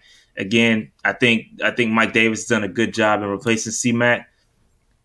Proof is in the pudding there. I ain't really tripping on. I agree. No, I agree. We should be better. I think it falls on Teddy, and it falls on Joe Brady as well. I have no argument there for me. No argument. You got anything else, Jared? What's good, man? Speak your mind, bro. Come on, let it fly, bro. I know you. I try not man. to. Let it fly, man. Get too emotional about all this Panther football lately because it is what it is. But this offense has just been such a struggle. The defense already knew what it was going to be. Yeah. Like, there's not a lot of talent on the defense. We're still building that side of the ball. I know we need some offensive line pieces going into next year because Paradis is the only person that's really coming back. Yep. I'm just anxious to get to the draft, honestly. That's my season. Draft season. Facts. That's the best. I put all the work in for like all the drafting prospects and everything. So that's the time of year I'm waiting. Yes, you do. Yes, and I appreciate that too. I've been dropping them, man. So I did one on Jalen. I watched it today. Waddell. Yeah, I got Waddell out there. I got Samuel Cosme. I got a couple more coming. And then another dude. I think a cornerback from Michigan State just declared too. I got to take a look at him. I don't know him like that. But big Basin. Come on, man. Tell me what it is, bro. Tell me what it is. It's Big Bassin. Big Bassin, yeah. I got it from that. Here on out, I will not mess it up. Big Bassin. Yeah, you will, but it's all right. I probably will. Don't hold it to me, bro. Don't hold it to me. But what's good? What you got, man? Did you just want to call and tell me that? No, I mean, I like the draft, just like J Rock said, but I really want you to watch tape on Rashawn Slater versus Ohio State. Offensive tackle. Sean Slater, offensive tackle. Did he opt out? Is he still playing? I think he's still playing. I think he's still playing. Yeah, I'm trying to wait. I'm trying to wait until they opt out or finish there because I don't want to miss no film. I don't want to miss nothing out there. So I try to pick from the, give them a fair shot. So if they're still playing, I'm gonna let them rock. If not, then I'm gonna hold off. I'll get to him though. I'll get to him. Quick question, Shad. What's up, man? Of the prospects that you've done so far, who are the top 3 for you? Top 3 for me of the ones I've done. Let's see. I'm gonna go. Micah Parsons is definitely in no particular order. Let me get him out first. No particular order just yet. Micah Parsons so far. Penei Sewell, obviously. And then I'm gonna go Caleb Farley. Those are the top 3 so far that I've done. I'm hoping I didn't miss any. Those are the top 3 I can remember. I can remember for sure that I've done that are like, all right, I gotta have them. Those are the 3. But I'm excited about Surtain though. He's one I really want to go ahead and just knock out because I do like Patrick Surtain a lot. I like the list you put out too. On your top 5, I like what you put out. I'm in agreement. I may flip Micah in Surtain, but that's just because I haven't seen Surtain play like that. So, but if you put a gun to my head right now, I would say Micah Parsons is my pick, unless Penei Sewell happens to miraculously fall to us, which is probably not going to happen. Probably. That's going to be my pick. But Noli, what's up, man? What you got? Yeah, let's line this mock up because I know that's why everybody here. I know that's why everybody here. But Noli, go ahead while I line this up. Real quickly, couple points of disagreement. Dave, you said you kind of took a shot at Cam. Maybe not a shot, but I'm gonna just say it. I took it as a shot. I did. I don't because his deep ball been New on England. His team is trash. You could say he's not playing well, but he is. I mean, if we're being real, Damiere Byrd is a 4th option on a good team, and Jacoby Myers is 3rd. And you can say he played himself. He shouldn't have gone there, but I think Cam is far from a fall. And with Rashad, I disagree a little bit. I do think Teddy does throw. You can't disagree with me, man. Oh yeah, I'm joking. Go ahead. I'm joking. You good? I think he does throw with anticipation. Like you see it on some routes where he'll throw it to a spot. But what I think you're trying to say is, and you can disagree, I think he goes for the open guy who he knows is going to be there. Because you see it many times on slants where he'll hit a guy in stride. It's sometimes with Cam he'll have a tendency where the guy has to be completely open. And I see that with Teddy. I think with those slants, a dude is still open, or working his way. Teddy's not gonna throw to a guy that's covered, but you can throw him open.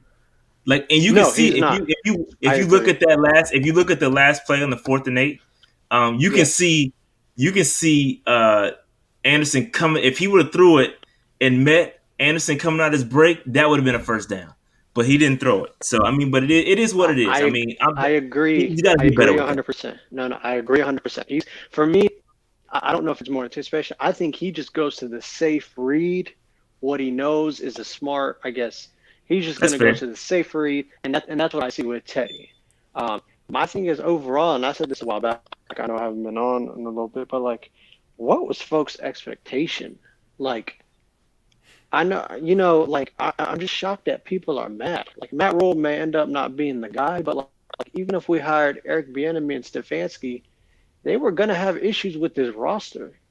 I feel. But I think the other thing too that I think the other thing you got to factor in is that I don't know if this roster might be a little bit different depending on who got hired as the head coach too.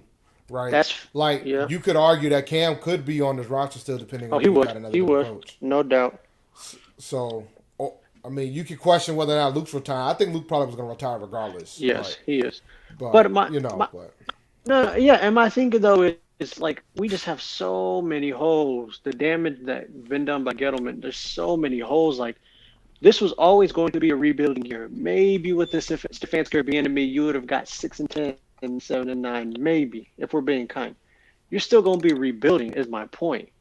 And when you add in the fact that we had the COVID offseason and 50% of our players are new, I don't know where the outrage is, because we were always going to be a weaker team this year. It was always going to be rebuilding, okay? And Teddy Bridgewater, I feel like their expectations for Teddy, they're expecting him to be some top 5 quarterback like Watson and Mahomes, and I'm just that's not who he is. We know what he needs, and I'm not mad at Teddy. He's performing exactly how I think he would. And some games, like the Kansas City game, the Arizona game, he's balled out. So I think for me, and I remember Rashad, we agreed on this a couple of weeks back, I think next year is when you could really start taking this team to the woodshed and being very, very critical, because you'll have a full offseason. There's going to be literally no excuse. So I think next year is when we can really, really be critical. And I completely agree with Dave with the 5 years.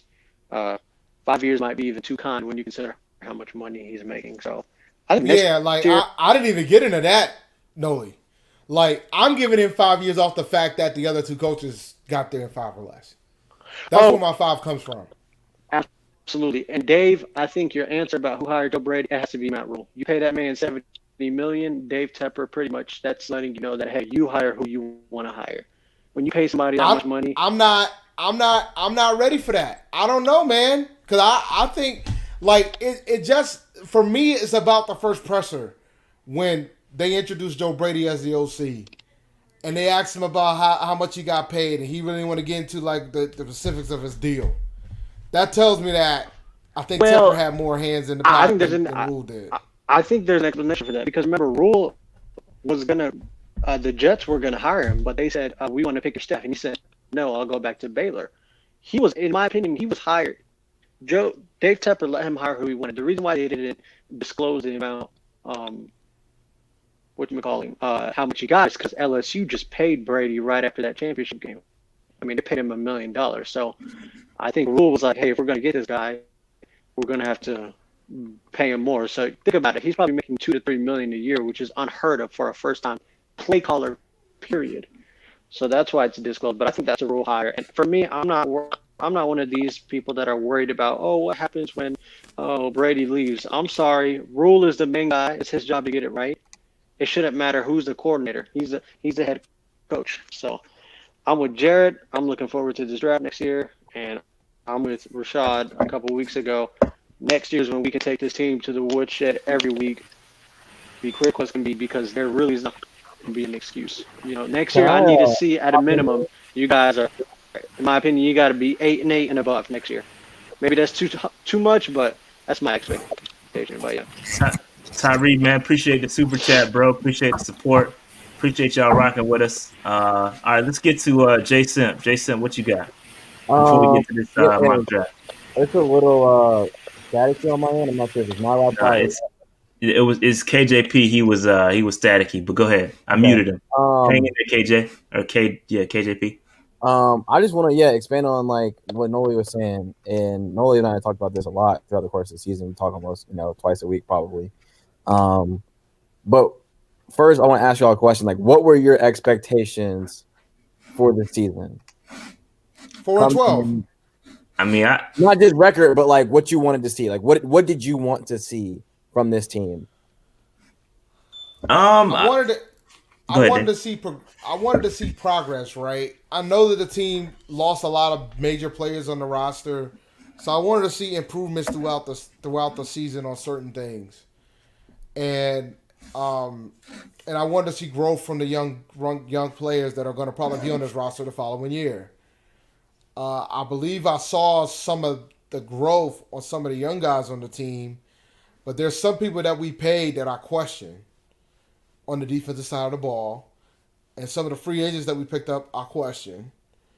And on top of that, I don't see the progression that we would expect out of a team coming closing out the season. And I don't think the schedule is going to allow us to see that progression because we got some tough games ahead to close out the season. We got Green Bay coming up this weekend. Then we got Washington. Washington playing great defense, fighting for a playoff, chance, and then. And the Saints are going to be fighting for the number 1 seed. Right. And things change. They're going to play that guys. So things change very quickly. Like, they're not going to be sitting. Like, and I said earlier, I'm looking at, I think I said 4, possibly 5 wins or something like that. And when we went through them and I kind of explained why. Sorry, Rashad, go ahead and say what you. No, I was just going to say my expectations were, I thought the offense was going to play better than what they're playing.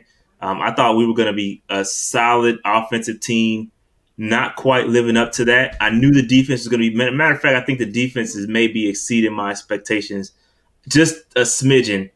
They're still a little inconsistent. I knew it was going to be rough sledding, but I thought we were going to be.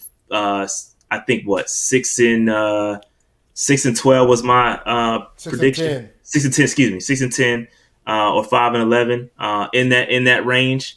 And this is about right, man. About right. Maybe a little bit worse than I thought we were going to be, but at the end of the day, it is what it is. It is what it is. Yeah, and so I think that's like how my whole analysis for the season is. Number one, and a couple things that I want to hit on with Dave. You said, we're not finishing strong. And you're right. Yeah, We're I not. also want We're to just not. get to why that is, right? Like we're playing a bunch of rookies, right? These guys are college players, 1 year removed. What's going on in college right now? Bowl season. They're at the end of their season. These guys are hitting a rookie wall, as expected. Yeah. So I'm like, when you add the context into all these things we talk about, like with Teddy, I think he's I think he's an average to above average quarterback. I don't think he's a great quarterback. I don't think I came in skeptical or if he could be the long-term franchise answer. I remain skeptical of that.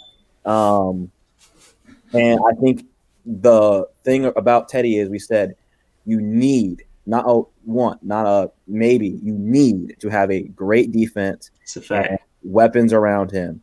And we also have to, when we talk about weapons, we have to consider like the offensive line is a weapon.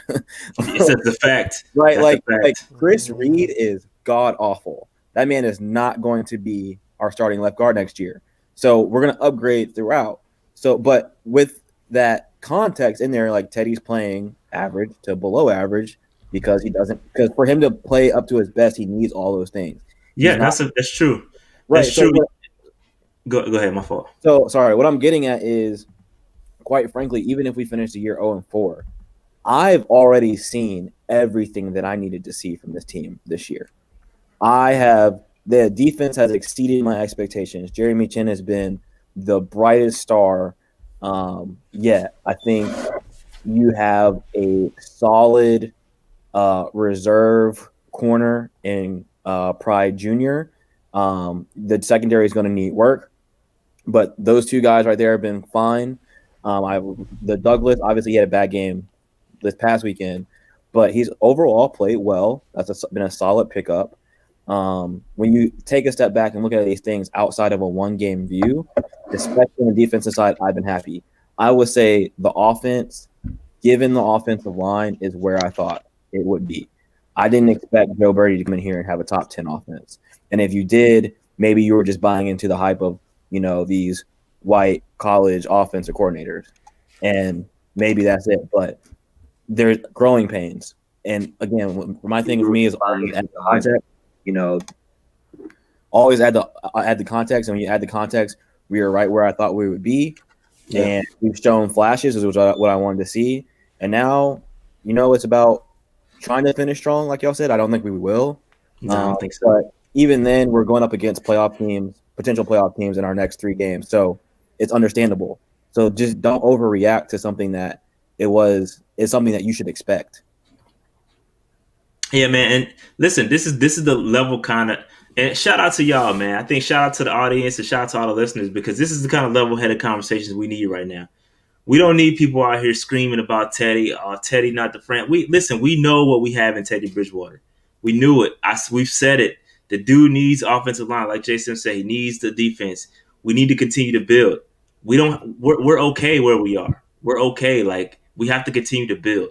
And if we build the right way, Teddy could be that guy. But again, we got a long way to go, and then you could in turn you have the option to get a talented quarterback.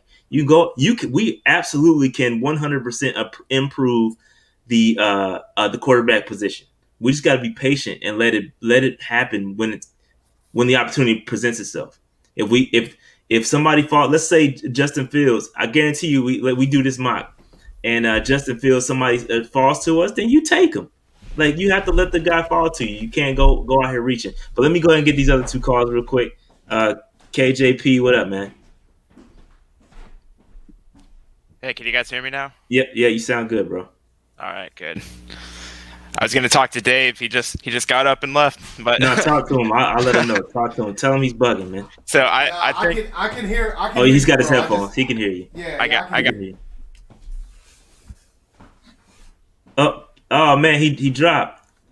You got to get back in, KJP. Get back in. We'll get you. In the meantime, we'll hit up Eddie. Eddie, what's up, man? Hey, what's up, y'all? Hope y'all are doing well on this wonderful Monday night. I was since it's basically draft season now for us with the way the season's going. Yep. I was wanted to play devil's advocate for a second. Sure. When looking at the QB classes, and just going back like the past 20 years, there seems to be about 2 classes out of the 10 that are actually produce good quarterback talent. Mm-hmm. And my question is, if this year is one of those years compared to the future years, I mean, that's all stuff that we don't know. But would that be I guess, what's the thought on if a Justin Fields does fall on our lap? How does that affect things going forward? Like, just looking at other teams that have drafted in the other quarterbacks, like Baker Mayfield, Sam Darnold, Josh Rosen, that kind of draft versus a Pat Mahomes, Deshaun Watson. That's it for that draft. So just looking back, I just something I know. What you're saying. I see what you're saying. You're essentially saying you're scared to miss the bus on a good class, and you want us to. By the time we're ready, we don't want to be having to choose between what was it a couple years ago? A Jared Goff or Carson Wentz or a. Here, let me ease that thought, because I think that thought right there. I think teams run into that every year. They think they're going to miss the boat, so they feel like they got to take a quarterback. And I feel like that's what bad teams do. If you build your team right, you ain't got to worry about that, because you can take a quarterback whenever. And as long as the team around the quarterback is good, look, Jared Goff, for instance, you just said it. Jared Goff went to the Super Bowl. Look what Jared Goff is doing right. He's average, got paid. Look what they're doing. Look at what Baker Mayfield is doing right now. Average quarterback after they got a competent coach, and dude know what he's doing. He's looking all right. So the things have to be good. You have to come into a good situation. Put everybody else you around them, man. The coaches have to be good. The defense has to be good. The offensive line has to be good. But if you can't draft scared. That's my thing. You scared that you're gonna miss something. That's how you get caught slipping, bro. You make bad decisions. This is my opinion. And we can't be afraid of that. If it falls to you, you take them. Like, again, Justin Fields, whoever, you take them. But if not, you just got to be patient and let the chips fall where they may. I got you. Considering how much holes that we have, bringing somebody like a Justin Fields or a Trey Lance in isn't going to solve nothing with everything else around them. Yeah, but you can sit them and build and keep building. Like, again, I don't want to sit here and say that I'm opposed to drafting a quarterback. That's not the case for me. I've always maintained that if you similar to what Jared feels, if it's your guy and you analyze him and you think he's the man and that can run your system, then you take him. I have no problem with that. But the thing is that you're not going to see that said quarterback until everything is right. You have to have the things right. You're going to sit him until Teddy is 100% comfortable, or excuse me, until Teddy until he's going to sit behind Teddy until he's ready to go. Right. Does that make sense? I was just over here just trying to play devil's advocate. No, it's good. It's a good question, because I think a lot of the fan base thinks that way. Right. They're scared they're going to miss out. With what you're talking about, I know Jared Goff made it. Someone will say, Jared Goff made it, but he didn't win. Same with Baker Mayfield. Like, he went in. I mean, we call Cam Newton elite, right? He made it too and didn't make it. Right. So I could play that game all day, bro. Right. Like, so it's just a thought. Just a thought going out. I hear you. I'm just saying everything has to be right, and we're nowhere near to where we need to be. You know what I'm saying? We gotta figure things out, and a quarterback ain't gonna fix our problems until we got to get everything else right. I'm still questioning whether the coaching staff is right. There's a lot of things that we need to fix. But let me get KJP in here, and let me go ahead. Oh, you're muted, KJP. You got to unmute There you go. Go ahead. Can I say something about what Eddie just said? Yep, go ahead. Like what you said, Rashad, you can't draft scared. Like Jared Goff, he had good arm talent, but he needed to be coached. He came in and he got coached, and he got all the way to the Super Bowl. He's an above-average quarterback. No, he had an elite defense, and he had a very good run game and a very competent offensive coordinator that had a very good play action. Yeah, he had a lot. Jared Goff had a lot around him, B. He had a lot. Just remember, the first year when he got drafted, he sat on the bench because of Jeff Fisher. Uh-oh. Somebody got the babies in the back. Somebody got some babies up in It's this all joint, good. man. But go ahead, KJP. Go ahead and finish your thought. My fault. I cut you off. No, you're good. So my biggest thing going into this year with the coaches was I wanted to see what kind of system they were going to run. I wanted to see what they do in late game situations. I've seen some good things from them, and I've seen some bad things as well.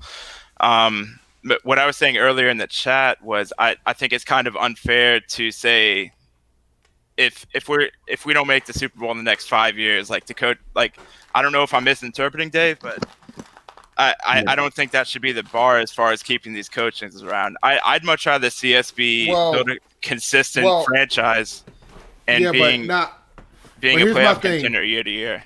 But here's my thing, right? We already have a spoiled fan base as it is. I think 5 years is fair. And the reason why I think 5 years is fair is the fact that we've had 4 head coaches. Matt Rule's the 5th head coach we've ever had.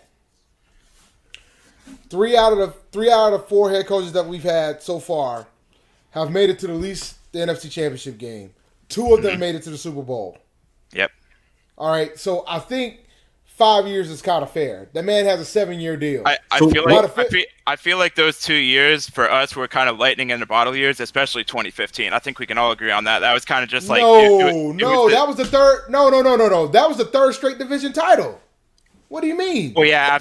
Also, one of them was a 7-9 division title, but yeah. But it was because So let me moderate here for a second. I think what it really boils down to is this, KJP. Would you rather have 1 Super Bowl or be in the playoffs for 5 years straight? I would much rather see us have consistent winning seasons, and a winning season. 5 years straight. Obviously, I'd love for us to see what Super Bowl is the goal, right?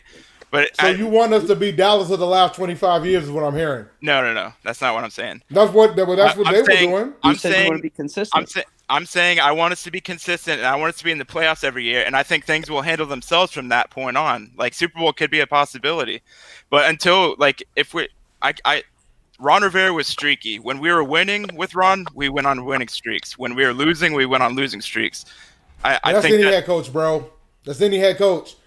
Marvin Lewis. It was like 8 games in a row at sometimes though, like winning or losing. Yeah, but the thing is, man, Marvin Lewis turned the Bengals into a playoff contender. They win the playoffs all the time. They didn't win a single playoff game the entire time that man was the head coach there. The Bengals was a consistent playoff team when Marvin Lewis was there. He didn't win a single playoff game. I don't want that. The Chargers under Marty Schottenheimer was a consistent playoff team. They didn't win any games. I'm not saying I want to make. I'm not saying I don't want us to make the playoffs and then lose. You know, let's what you're asking for. I didn't say that. I just said let's just start making the playoffs first. That's fair. Dave, you're not letting this man talk, Dave. Let the man talk. KJ, go ahead and finish your talk. Go ahead, man. I think Super Bowls will take care of themselves. If you make the more at bats you take in the playoffs, the more likely you are to win a Super Bowl, right? All right. No. Let me take it. No, let me say. You're missing the Let me say something. Let me tell you something. I gotta say this. The Tampa Bay Bucks. Ask any Bucks fan. They were atrocious for decades. Ask them if they'll give away that Super Bowl championship that they got. I'm not asking for us to lose the Super Bowl. I'm just saying. No, but my point is that saying within 5 years, let's just get. We've never had a back winning season. Like let's start there, and then let's talk about Super Bowl. Like this team is not ready for a Super Bowl in the next 3 years. I think we can agree on that. I didn't say 3. So how are we? So you're giving him a 2-year window to make the Super Bowl. Do you think that's fair? 5. I gave him 5. Well, if you take away the 3, he only has 2 left. But in 3, what KJP is saying is that he wants us to make it to the playoffs. He wants us to be good enough to continue to make the playoffs. And he's saying that the Super Bowl. Then let's up the ante. Then I think that's naturally going to. I think that's naturally going to happen if. So if basically, it's done right. But basically, he wants a Jerry Richardson formula. That's the reason why Jerry Richardson fired Fox, because he never had a consecutive winning season, and that was the excuse that Tepper tried to pull But then you're going to try to knock off the fact that man won 3 straight division titles. That man made it to the playoffs 3 straight years. But what I'm saying, okay, so let's talk about this for a second. The league is designed for you to not be in the playoffs every year, essentially. So there are measures in place for you to not do that. And what you have to do is what you just said. When you have that window, you've got to go for it. You've got to sell out. You've got to do everything possible to win the Super Bowl and stay there. Like, look at what the Saints are doing. Like, I keep bringing up the Saints. I swear to God, I'm not a Saints fan, but I swear, like, that's the standard. they're in their window, and they are consistently in that window because they take chances and they're doing what they have to do. They draft extremely well, and they are signing every free agent that they can sign. Any hot name that hits the market, they sign them. Number one, because they have a good track record. They've got Drew Brees. They got a franchise quarterback. They've got all these things in place, and when you get it, you got to go for it 100%. You can't sit back. Oh, we're gonna make the playoffs next year. We can't spend all our cap money. Nah, F that. You got to go for it. You have to go all the way in, and that's what we haven't been doing. That's why when we do, and that's the difference between a perennial playoff team and what you're saying versus a team that goes for it. Look at what the Rams did. Look at what the Rams did. Again, they didn't win the Super Bowl, but they got there. They sold out. They sold. I mean, look at all the teams. Look at what was on that defense that year. They went to the Super Bowl. They sold completely out, bro. They went for it. You got to take a chance. I think you got to understand, like, the NFL is like Rashad said, it's parity. Like, there's a massive amount of parity in the NFL. There aren't that many perennial playoff teams, and eventually, it's gonna fall. It's gonna catch up to you. Yeah, like you gonna if you want to talk about the history of a perennial playoff team, all you got to do is look at where I live with the Patriots. Them dudes made the playoff. They only made the playoffs twice over the last 20 years. That's what perennial looks like, right? Mm-hmm. So look what it took for them to do that. They have a hell of a coach. You knock the talent that is on that roster. Most of that talent was on that team last year with Brady. and guys, I think KJP, you are speaking to the exact point of why I'm not all on board with drafting a quarterback this year, is because you have to continue to build, right? And you have to optimize that window when it's open, especially if you want to win with a young quarterback on a rookie deal. You have to make sure everything is in place so that when that quarterback is here, he can hit the ground and go. You have everything else. That's why I'm trying to tell the fan base to be patient. You have to be patient, because then you don't like you're saying, like everybody's so pissed off about the Teddy contract. You won't have a quarterback contract. You will have a quarterback on a rookie deal, and you will have massive amounts of money to spend elsewhere.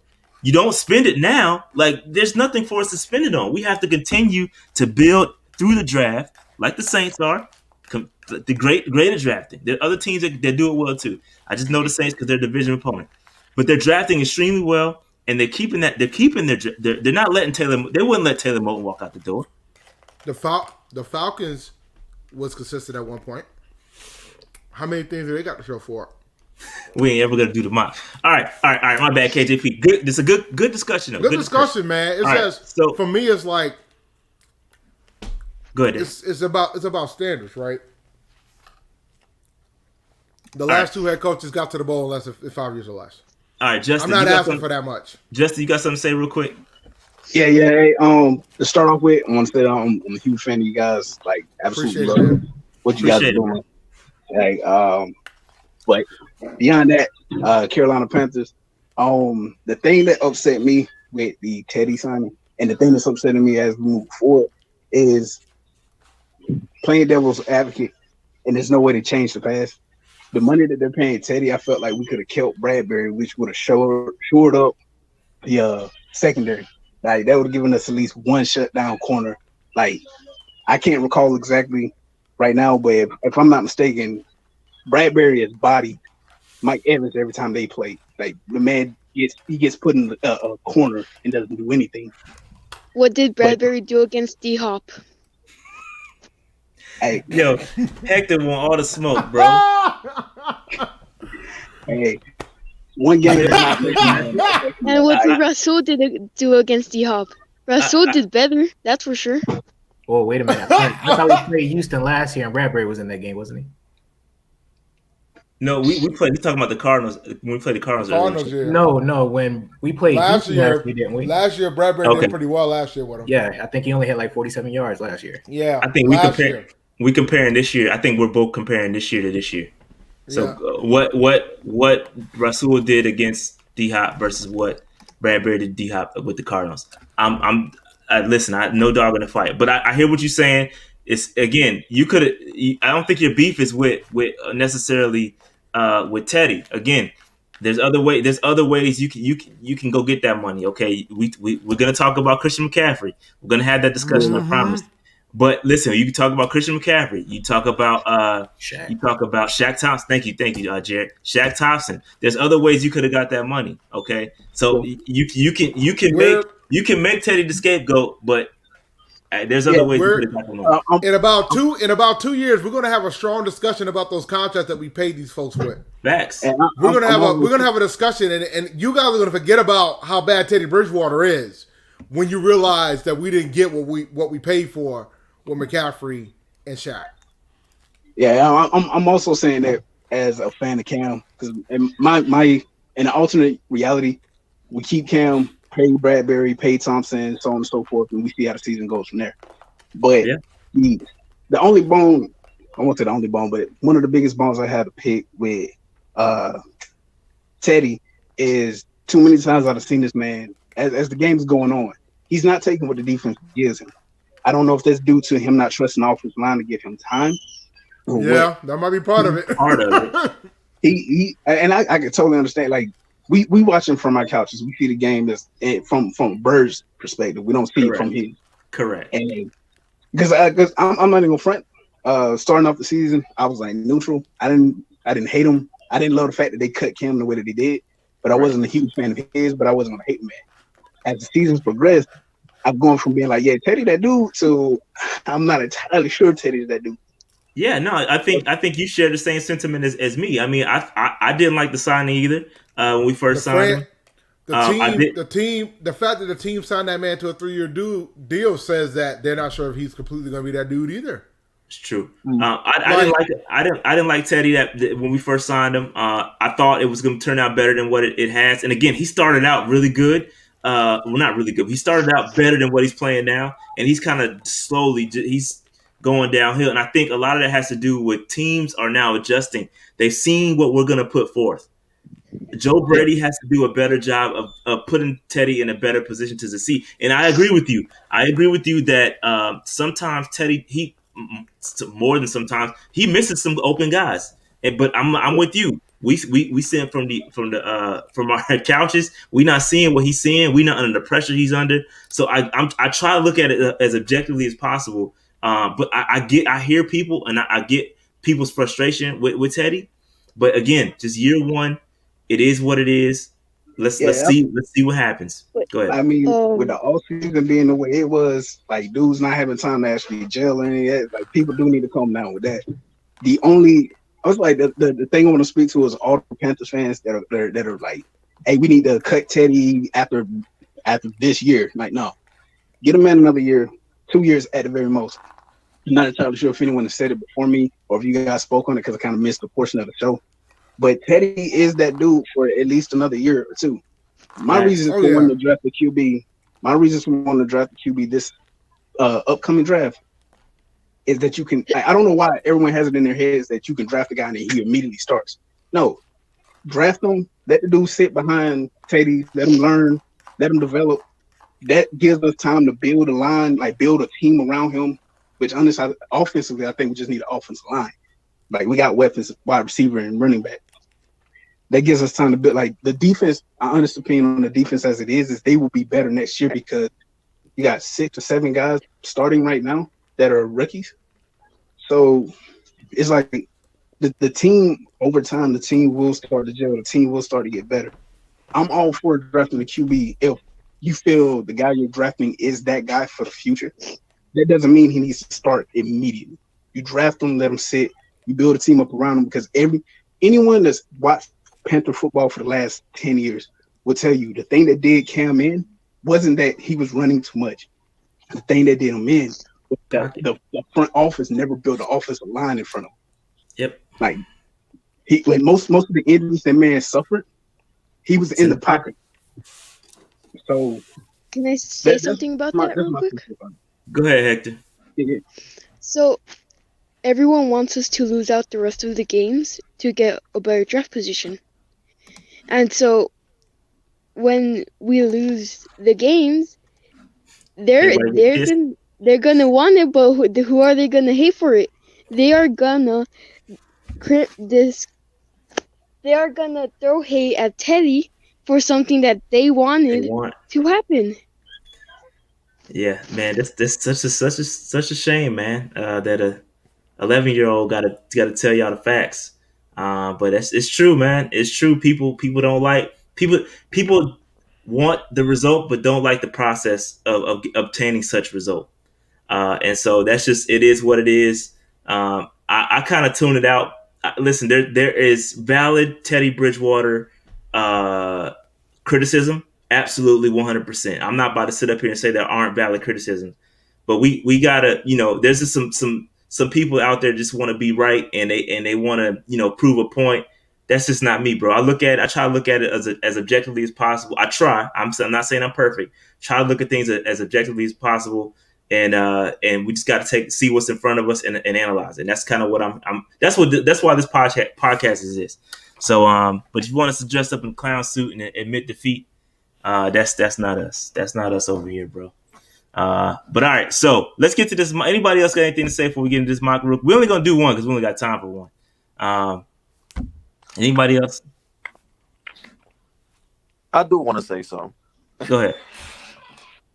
What's going on, Shaw? It's Chubbs, man. Alex, what's good, brother? I just realized, my fault. I just realized. Damn, go ahead, man. Fair 9, my old friend from high school, bro. Shout out to Alex, man. What's good, bro?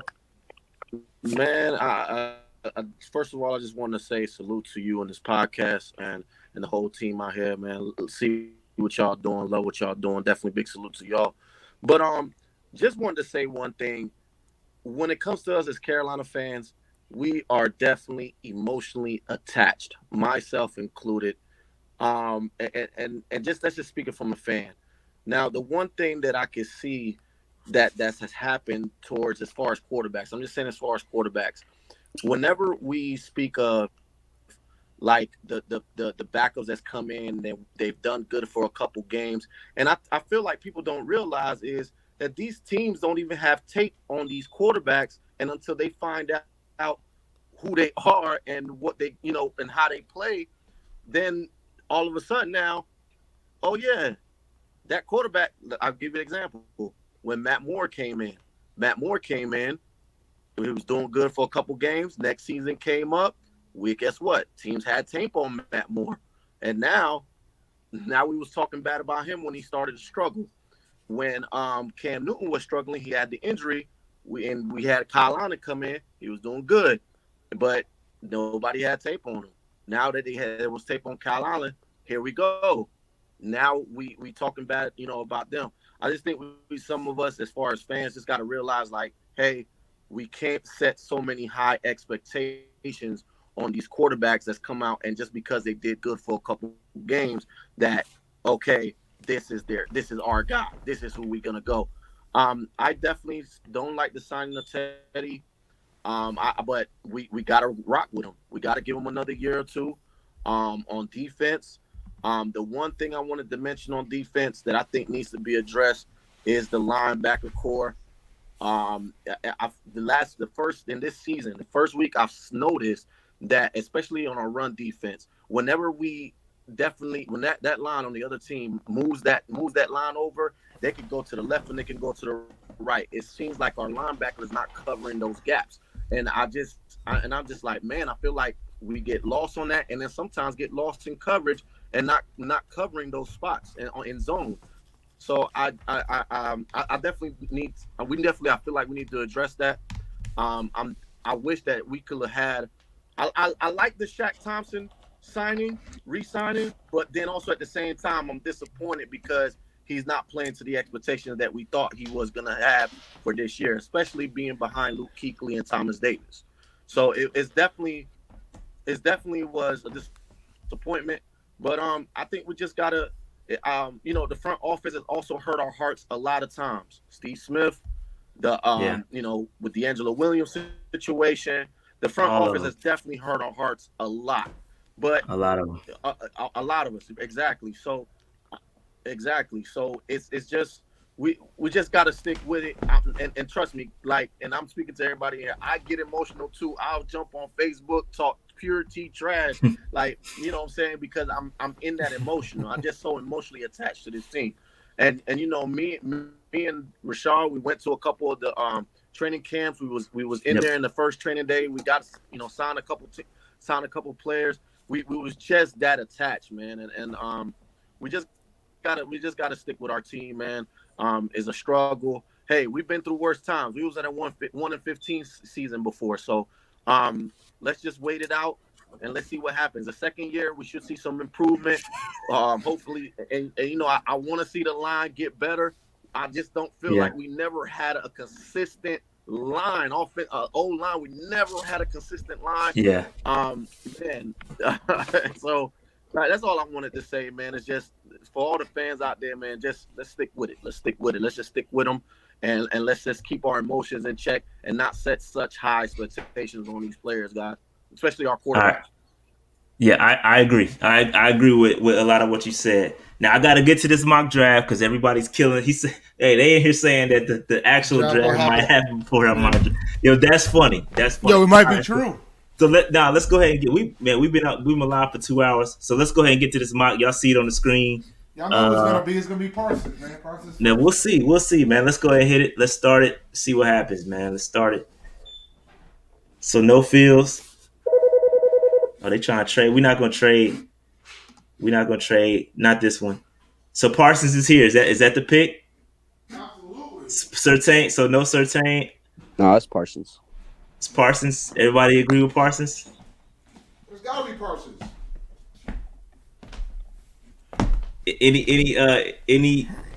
Anybody against Parsons? Gotta take Parsons, man. Michael Parsons it is.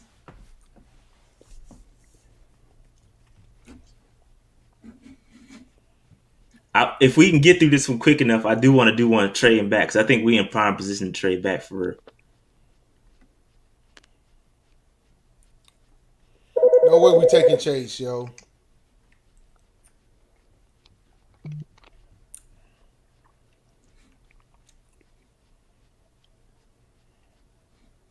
Oh, I only did one round? Sit here messing with y'all. I wasn't even paying attention. Hold on, my fault.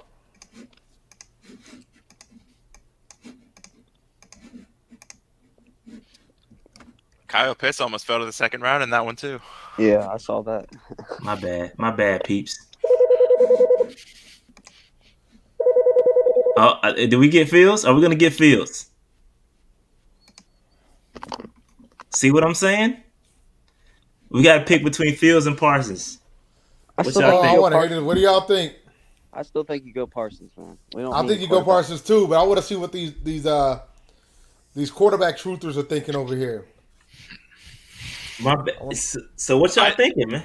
I think it's a tough call, honestly. I mean, I'm not ashamed to say it. I'm taking Fields. What'd you say, J-Rock? I'm taking Fields. I think you gotta take Fields at this point, bro. What if you trade the pick and someone else gets Fields? You could probably get something good for it. You probably could get a huge haul for that. Yeah, too. I think you'd have to. In this situation, in real life, you got to trade back because we don't need a quarterback right now. Well, we can't. We got to pick though. Yeah, I'd take Parsons. I mean, do you think there's a guy in the near future better than a Justin Fields? Like even the number one? That's the question you got to ask yourself, I guess. 2023. QB will not help with Teddy still under contract. Big Cinco's Cam 2.0. So what y'all thinking? We gonna go Fields or not?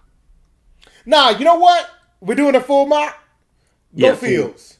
Go Fields. I want to show them what this draft was like. I think it's a hypothetical. I think it's a good exercise. And by the way, it looks like the Falcons. By the way, guys, the Falcons took the linebacker we should have had. Just so you know, they took Parsons. ETN. Nope. Please let he didn't fall. Liam. All right, so here we go. We got Leatherwood, Asante, Najee Harris. Take a running back. O lineman, Creed Humphrey. Yeah. You better take a lineman. You need to protect your quarterback that you're going to start after the first year. You better take a lineman. You better try to fix that line. What y'all thinking? It's either Creed or Randon's. I don't know nothing about the small school thing kind of gets me, but Creed or Leatherwood for me. Yeah, I'm thinking Leatherwood personally. Yeah, I agree with that. I think I'm rolling with Leatherwood.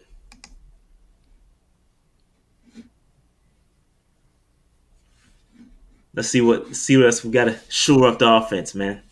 Let's go full blown offense, all the way. Well, all defense last year. Let's go all offense this year. Double dip and tackle? Nope. Yep. Who was this? Oh, that's the 400-pound kid, Jared. Yeah. Walker Little, been off for a while. I don't see this happening, bro. This is not happening. What y'all thinking? He is good. He is good. I keep seeing him in the third, but I don't think it's gonna happen. But I think you got to take Wilson right here.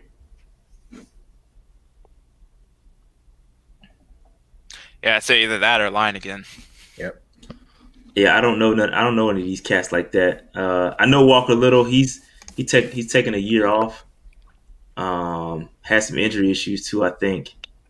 Yeah, he had a leg injury, so I don't know too much about him. Stanford does have some solid O linemen. I don't know, man. Look at guard.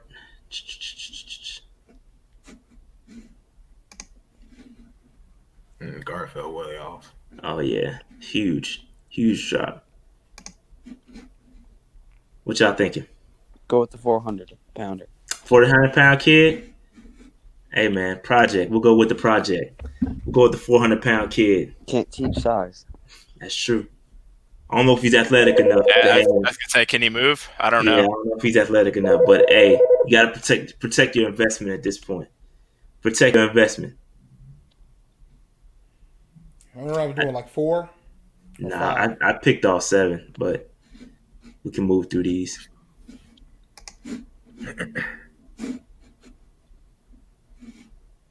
Seth Williams, wide receiver, maybe. He's all right. He torched your boy for talking all that junk.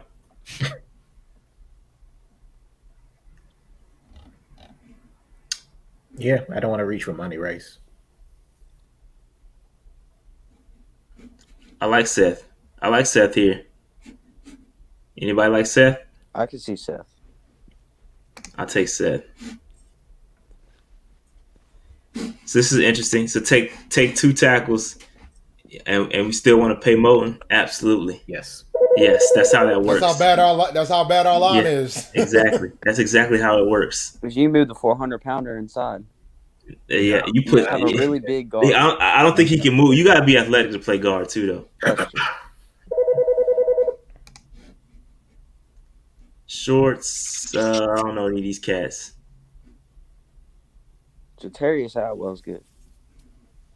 But we just went wide receiver. Yeah, we just went wide receiver. Back to back on wide receivers.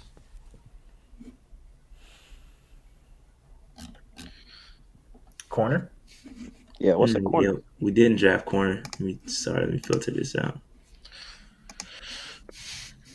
Marco Wilson. Throw the shoes. Oh, that was him. Nah, we can't draft him, bro.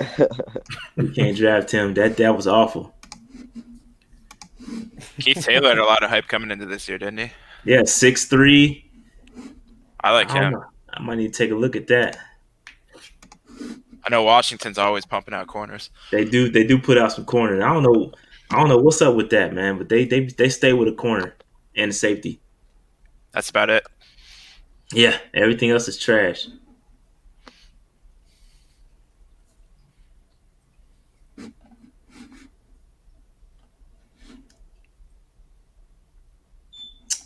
Let's see what else we got here.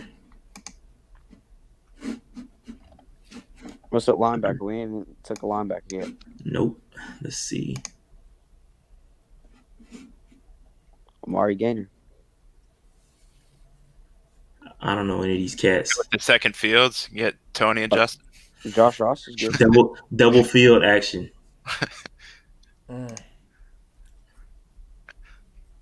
don't know that. I don't know. I'm not familiar with that kid. Patrick Johnson. Ooh, I like Ronnie Bell a little bit. How about this safety right here?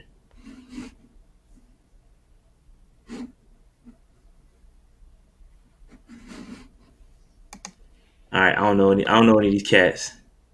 Anybody got a suggestion? Is Amari Gainer still available so we can get that one Florida State player? We didn't get Wilson, did we? Take the BPA. BPA is a running back. You want a running back? We're gonna need one. We're not gonna be able to pay. We're not gonna be able to pay Mike Davis. I think he's a small running back. Yeah, he's 5'10", 170. That ain't the dude you want. Running back. Khalil Herbert, 5'9", 212.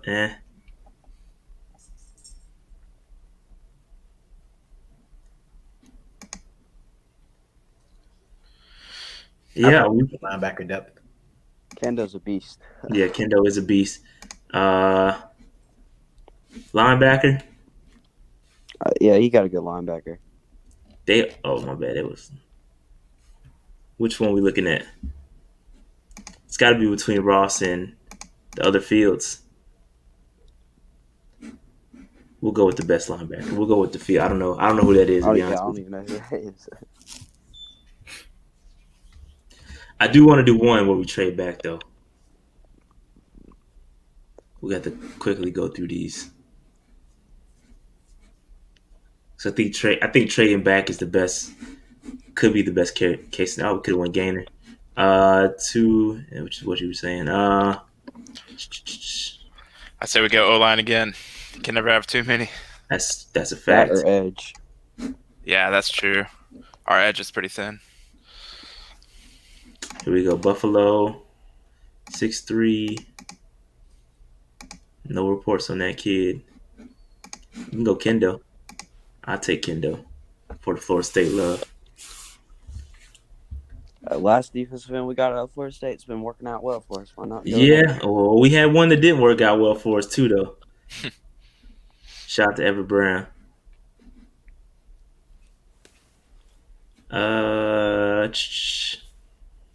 I'll say we didn't take Fields. We had to take his running. That's South Dakota State. Marco Wilson fell far. I wonder why. It's your boy, shoot thrower, Big Cat. That's his name. Are you serious? It's his name, Big Cat Brian. Why not? What a Double name edge. like that. You want to be a cat so bad, right? You make him a cat.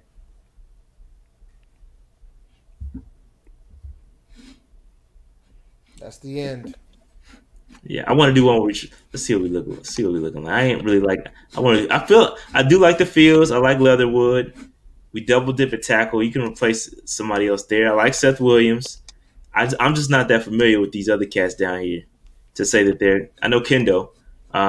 That's a solid pick in 6th round. I'm not familiar with. This is not a bad draft though. To be honest with you, the first 4 are again. I'm not familiar with the Fale pick, but I know he's huge. But the thing about it like this, man, we could have had Parsons. Yeah, we got a quarterback we got Justin Fields, quarterback of the future, man. Justin Fields is better than most first quarterbacks drafted, in my opinion, in a year in year out basis. Yeah, no, I agree. Let's start another one real quick. We gotta make this one quick. I do want to do one where we trade back. We're breaking records out here for longest streams. And we are, man. We don't go this long, typically. My bad. Let's see what happens if we trade it. Okay, so this situation where Parsons is gone, your 2 quarterbacks are gone. We trade to the Giants. We get We stay at 10. This is an ideal situation. We get a 10. Trying to help us out. Yeah, he's trying to help us out, man. A 10 and an extra second and another third. Oh no, we give away our third. I'll accept that. We'll have 2 seconds. One our first and then 2 seconds. Yep. Let's see. I'm not gonna trade it again. It's not realistic. I'll take that. So we can take Waddell Farley. We can still get Zach. We can still get another quarterback. You got switched up. We're gonna take Farley. Yeah, I'd say Farley or I don't know who I like, Wilson or Lance more, but I think Farley would be hard to pass up. Yeah, I like Farley too. We'll take Farley.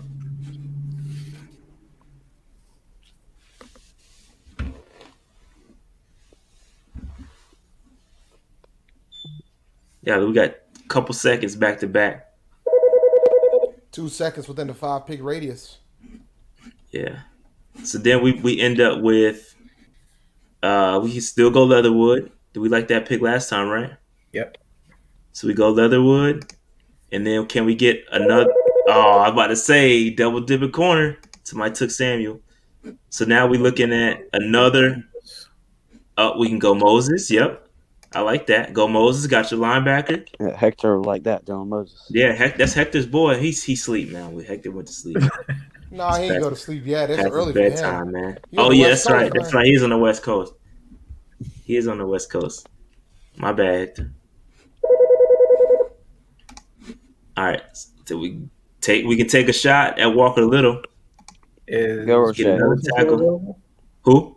Is Marvin still available? Wilson. No, I don't think so. He gone now. That would have been a really good pick. So what y'all think here? I say go edge, Roche. Roche? He's nice. He's real nice. Or even Richard LeCoute. Okay. Oh man, we could have waited and got Jabril Cox. Yeah. All right, so what we thinking? Edge? Yep.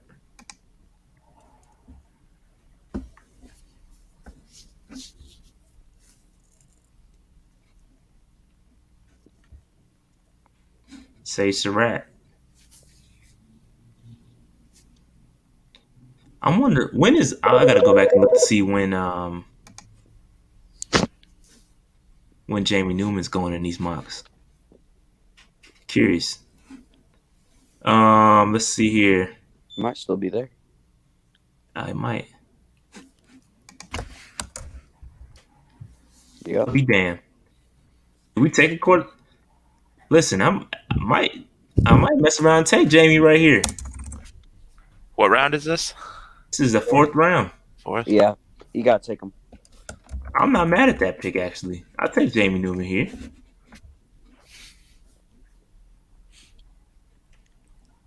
Oh, sorry.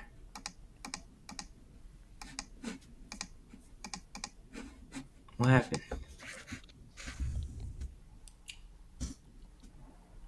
What you do, man? I don't know what happened. This is a good draft too, man. Maybe you have to click find player again. I'm hitting enter. No, the button. Oh, down. right here. I don't know what happened. Dang. They didn't like my Jamie Newman pick, man. They hate it. They said, you reached. It completely froze up. They said you reached. They did. Let me see what happens when I refresh. It's gonna disappear. Let's start over. Damn it! That was a good draft too, man. I didn't reach too bad on Newman. According to their rankings, it wasn't that bad. He's definitely a 4th round pick. 3rd or 4th.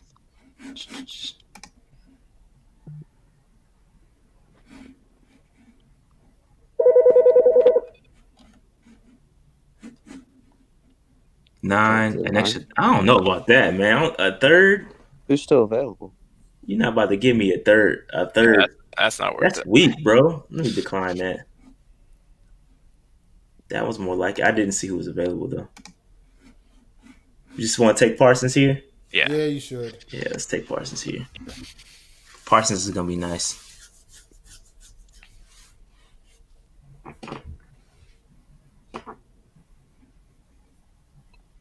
I broke the internet after drafting Jamie. I obviously won't do that again. Shit. They didn't like the Jamie Newman pick. I won't do that again. I like the Notre Dame kid. Oh man, Jeremiah. Oh. I like the Notre Dame kid. We're able to get Leatherwood here. We just got Parsons. Here we'll go Leatherwood. We've been consistent with that in a second. That must be our pick for this year. It's looking like it, ain't it? But I think he's gonna climb in the first. I think him and the Notre Dame tackle Liam. Yeah, I think 4 tackles are gonna go in the first round. I think Leatherwood's gonna go in the late first. I think Liam's gonna shoot up.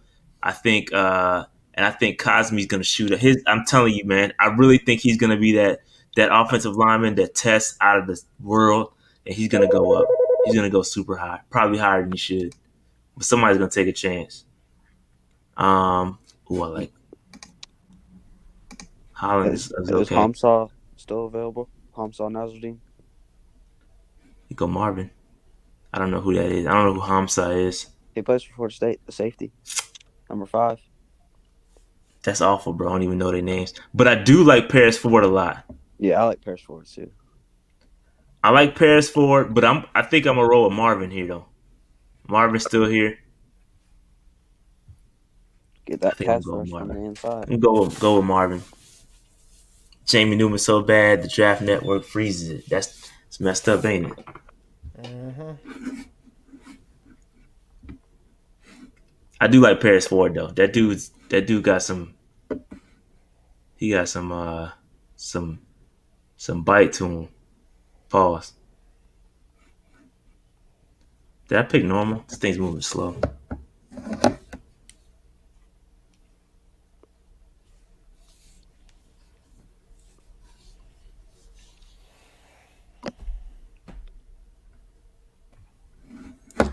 Lindstrom, do we go interior offensive line? Did we draft a tackle? Yeah, we did. Oh, we got. Yeah, I think I'm gonna go with the inside guy. BPA there. Yeah, nothing wrong with that. I like. Oh, Paris is still here though. Anything to get Trey Boston off the field. No, I think I'm gonna go interior though. I think we need to shore up the offensive line. I do like Paris though. I do like Paris. He got to put some weight on though. How many years does Trey still have left? How many what? How many years does Trey have left? Oh, Trey, I think he has 2 more years left on his deal. He just signed that joint, if I'm not mistaken. But Trey played well yesterday. He played much better yesterday. But we got to figure out that damn. We running cover 3, bro. We've gotten beat. That interior. I've seen Sam Franklin do it. I've seen Justin Burrs do it. Like they got to figure that shit out. They constantly giving up big plays. All right.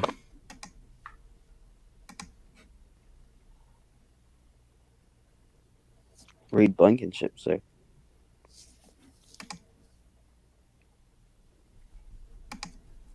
Let's see. I'm scoping. Scoping.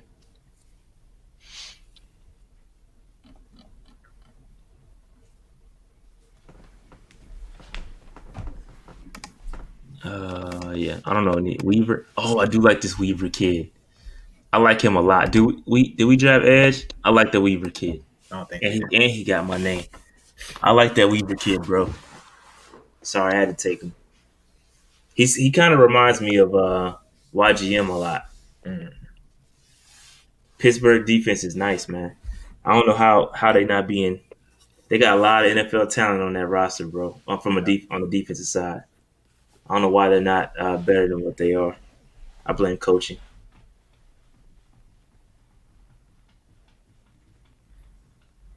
Oh man, I was hoping Keelan Hill would stay there. What does Hill play? Running back. Ah. So I just saw Master T. Did he just go? Oh, here No, we go. he's still there. Thumper 225.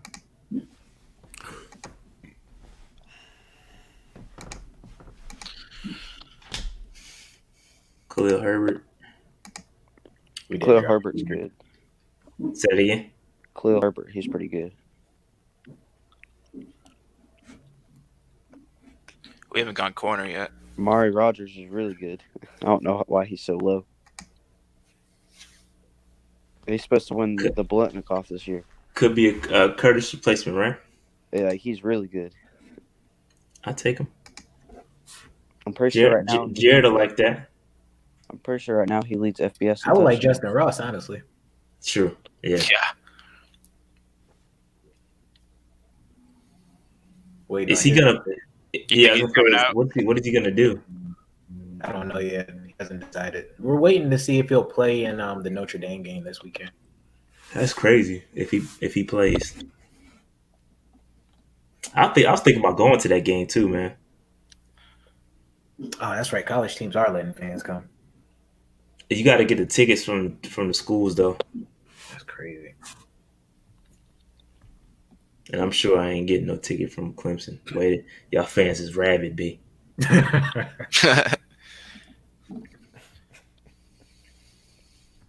Let's see. Penn State corner.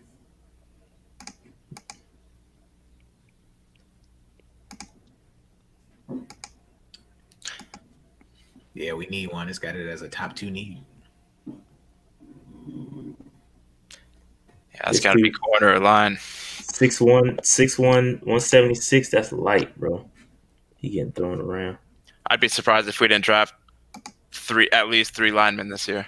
Didn't we get We didn't take. Oh yeah, we reset. That was a good draft too, man. I thought we took Caleb. We took Micah this round. Yeah, we had to refresh him, and we took Parsons. Let's see here. Chris Wilcox, BYU. It's all right. 6'2", 197. I'll take it. What about this Georgia pick? 6'1", 185. Trey Dean, he's there too. Oh yeah. Good pick. Yeah, we'll take him. 6'3". It's like playing Madden and soaring by height and weight, and just picking the best ones. That's what I used to do, man. When I played Madden in franchise mode. I'm retired now, though. Yeah. What has been the biggest issue with Stanley Thomas Oliver? Shit. I mean, we haven't seen a lot of them though. It's hard to make a real assessment. I seen him make a couple mistakes, but I don't think I have enough. I don't have enough evidence to say he's ass. I seen him make some mistakes, but I'm not gonna judge him based off of it. I mean, he's a 7th-round pick, so it's hard. It's hard. I mean, if you listen to damn Matt Rule, he loves that kid, man. He think he's gonna be the next damn Jalen Ramsey or something. The way he talk about him. Look at Robert Hainsey. 6'5", 295, Notre Dame. I'll take it. He's a little light. Yeah, you got it, but he can probably move. He probably athletic though. Yeah, he can probably move. I just heard about him. I've never watched like tape or anything on him, but I've heard about him. That Notre Dame offensive line is good.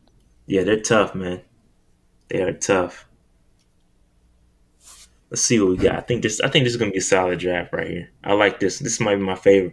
I don't know, man. The Jamie Newman was turned out to be pretty good. We got robbed. I like this one. I think I like this. Might be my favorite one. I like Micah Parsons a lot. And then I love the Leatherwood pick in the second. I think he's gonna need to be developed a little bit. It's gonna take us some time, but I like it.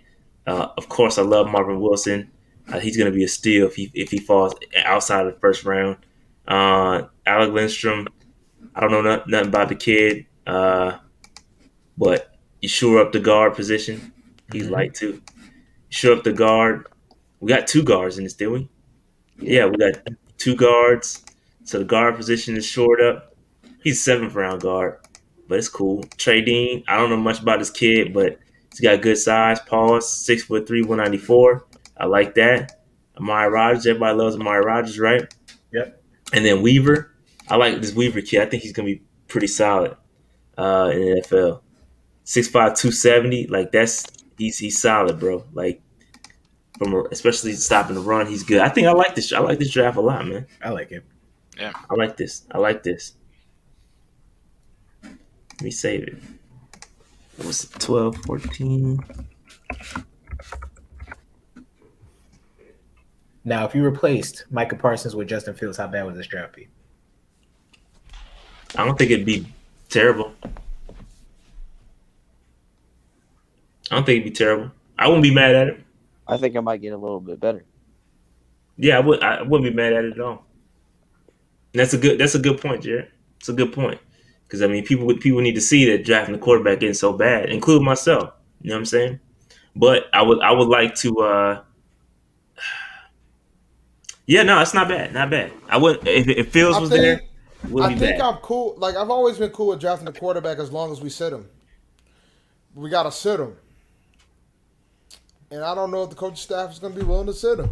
He was gone in this particular thing. He was gone. He did go to where he should go. But if he did happen to fall, I can't see us not draft. If Justin Fields falls to 6, I cannot see us let go and pat. Yeah, I can't see no it. way. I cannot see it. I cannot see us way. going past Justin Fields. I just don't see it. He's too good. And it's sticking to your guns, BPA pick. You got to go to Fields if he's there at 6. Right. I don't see it happening, but you got to do it. And again, if you see what happens, if the situation happens to where the Jacksonville Jaguars go elsewhere, they go to Zach Wilson or Trey Lance, they go another way. The Bengals ain't drafting the quarterback.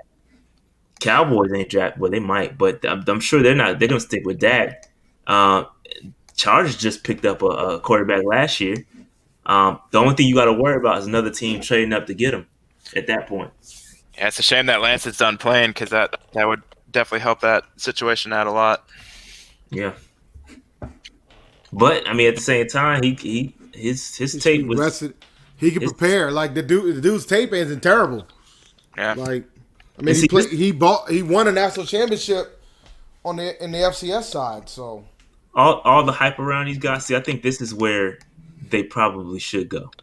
11 and 12 is where I really think that's their range, and I think you could get them. But you can get if one of these 2 guys is your guy, you can trade back. I think you'd have the ability to trade back and get them. Maybe I'm wrong, and maybe it's early. Obviously, we got the combine to take a look at these dudes and all that. But I think I definitely think you can get these guys a little bit later. There's no need for us to go up there and do that. But all right, that's all I got. It's late. Go ahead. One last comment. Go ahead. My thing about if we don't take a quarterback this year, like we don't have to take a quarterback in the first round. I'm not saying that we're going to take a quarterback in the first round, but yeah, of course, if Justin Fields does fall, I think we'd be mad if we don't take him. But if we don't take like a quarterback in the 2nd, 3rd, 4th round, we might be stuck with a bad quarterback next year because Matt Rule's quarterback at Baylor, Charlie Brewer, he'll be in the draft next year, and he's not the best. So yeah, we don't need that. We don't need that situation. Dog, if Matt Rule drafts his guy from Baylor in the 2022 draft, yo, that shit would be awful, bro. All you Matt Rule truthers out there, I didn't know there were Matt Rule truthers. Are there any Matt Rule truthers? There was some guys in the chat that was like, I love the coaching staff, but Teddy's got to go. And I'm like, you guys don't see it, but whatever. I must have missed that. I didn't know there was Matt Rule. That was the guy with the Cam Newton Abby yesterday. Oh yeah, I don't pay him no more. He was in here, man. He was. I saw it, but I don't pay no attention to that dude, man. They'll be sitting there. Tank for Charlie Brewer. Yeah, man. See, I love this audience, man. I love our listeners because they got sense, bro. Like we can have a rational discussion, and I love it, man. I like it. You got some other audiences out there to be tripping, bro. So this is good discussion, good debates. I like it. And it's good conversation. So that being said, I got to get off this thing. It's 11 o'clock, way past my bedtime. Wife's going to kill me. Yeah. You see me yawning. I got wine. The wine is finally clocking in, and I gotta go into work tomorrow, man. Yeah. I gotta actually go into the office tomorrow. That being said, listen, I was going to do a zone coverage on the show, but I may do a zone coverage on the cap situation right now. I think Eddie put that in the chat. I might do that. I don't know what I'm going to do, but it's probably going to be Wednesday if I can get to it. And then also, I think I'm definitely going to be live streaming on Saturday. So catch out the live stream of the game or game reaction. And that's it. And then I think that me and Slim got to get up for the McCaffrey zone coverage. That one's definitely coming. So that should be interesting. That's pretty much it. Yeah, live stream is definitely happening on Saturday for sure. But all right, that being said, I got to get out of here. Thank you guys for hopping on, man. It's a good conversation. Peace out. I'll see y'all on the next one. All right. Have a good one. Peace. Peace, guys.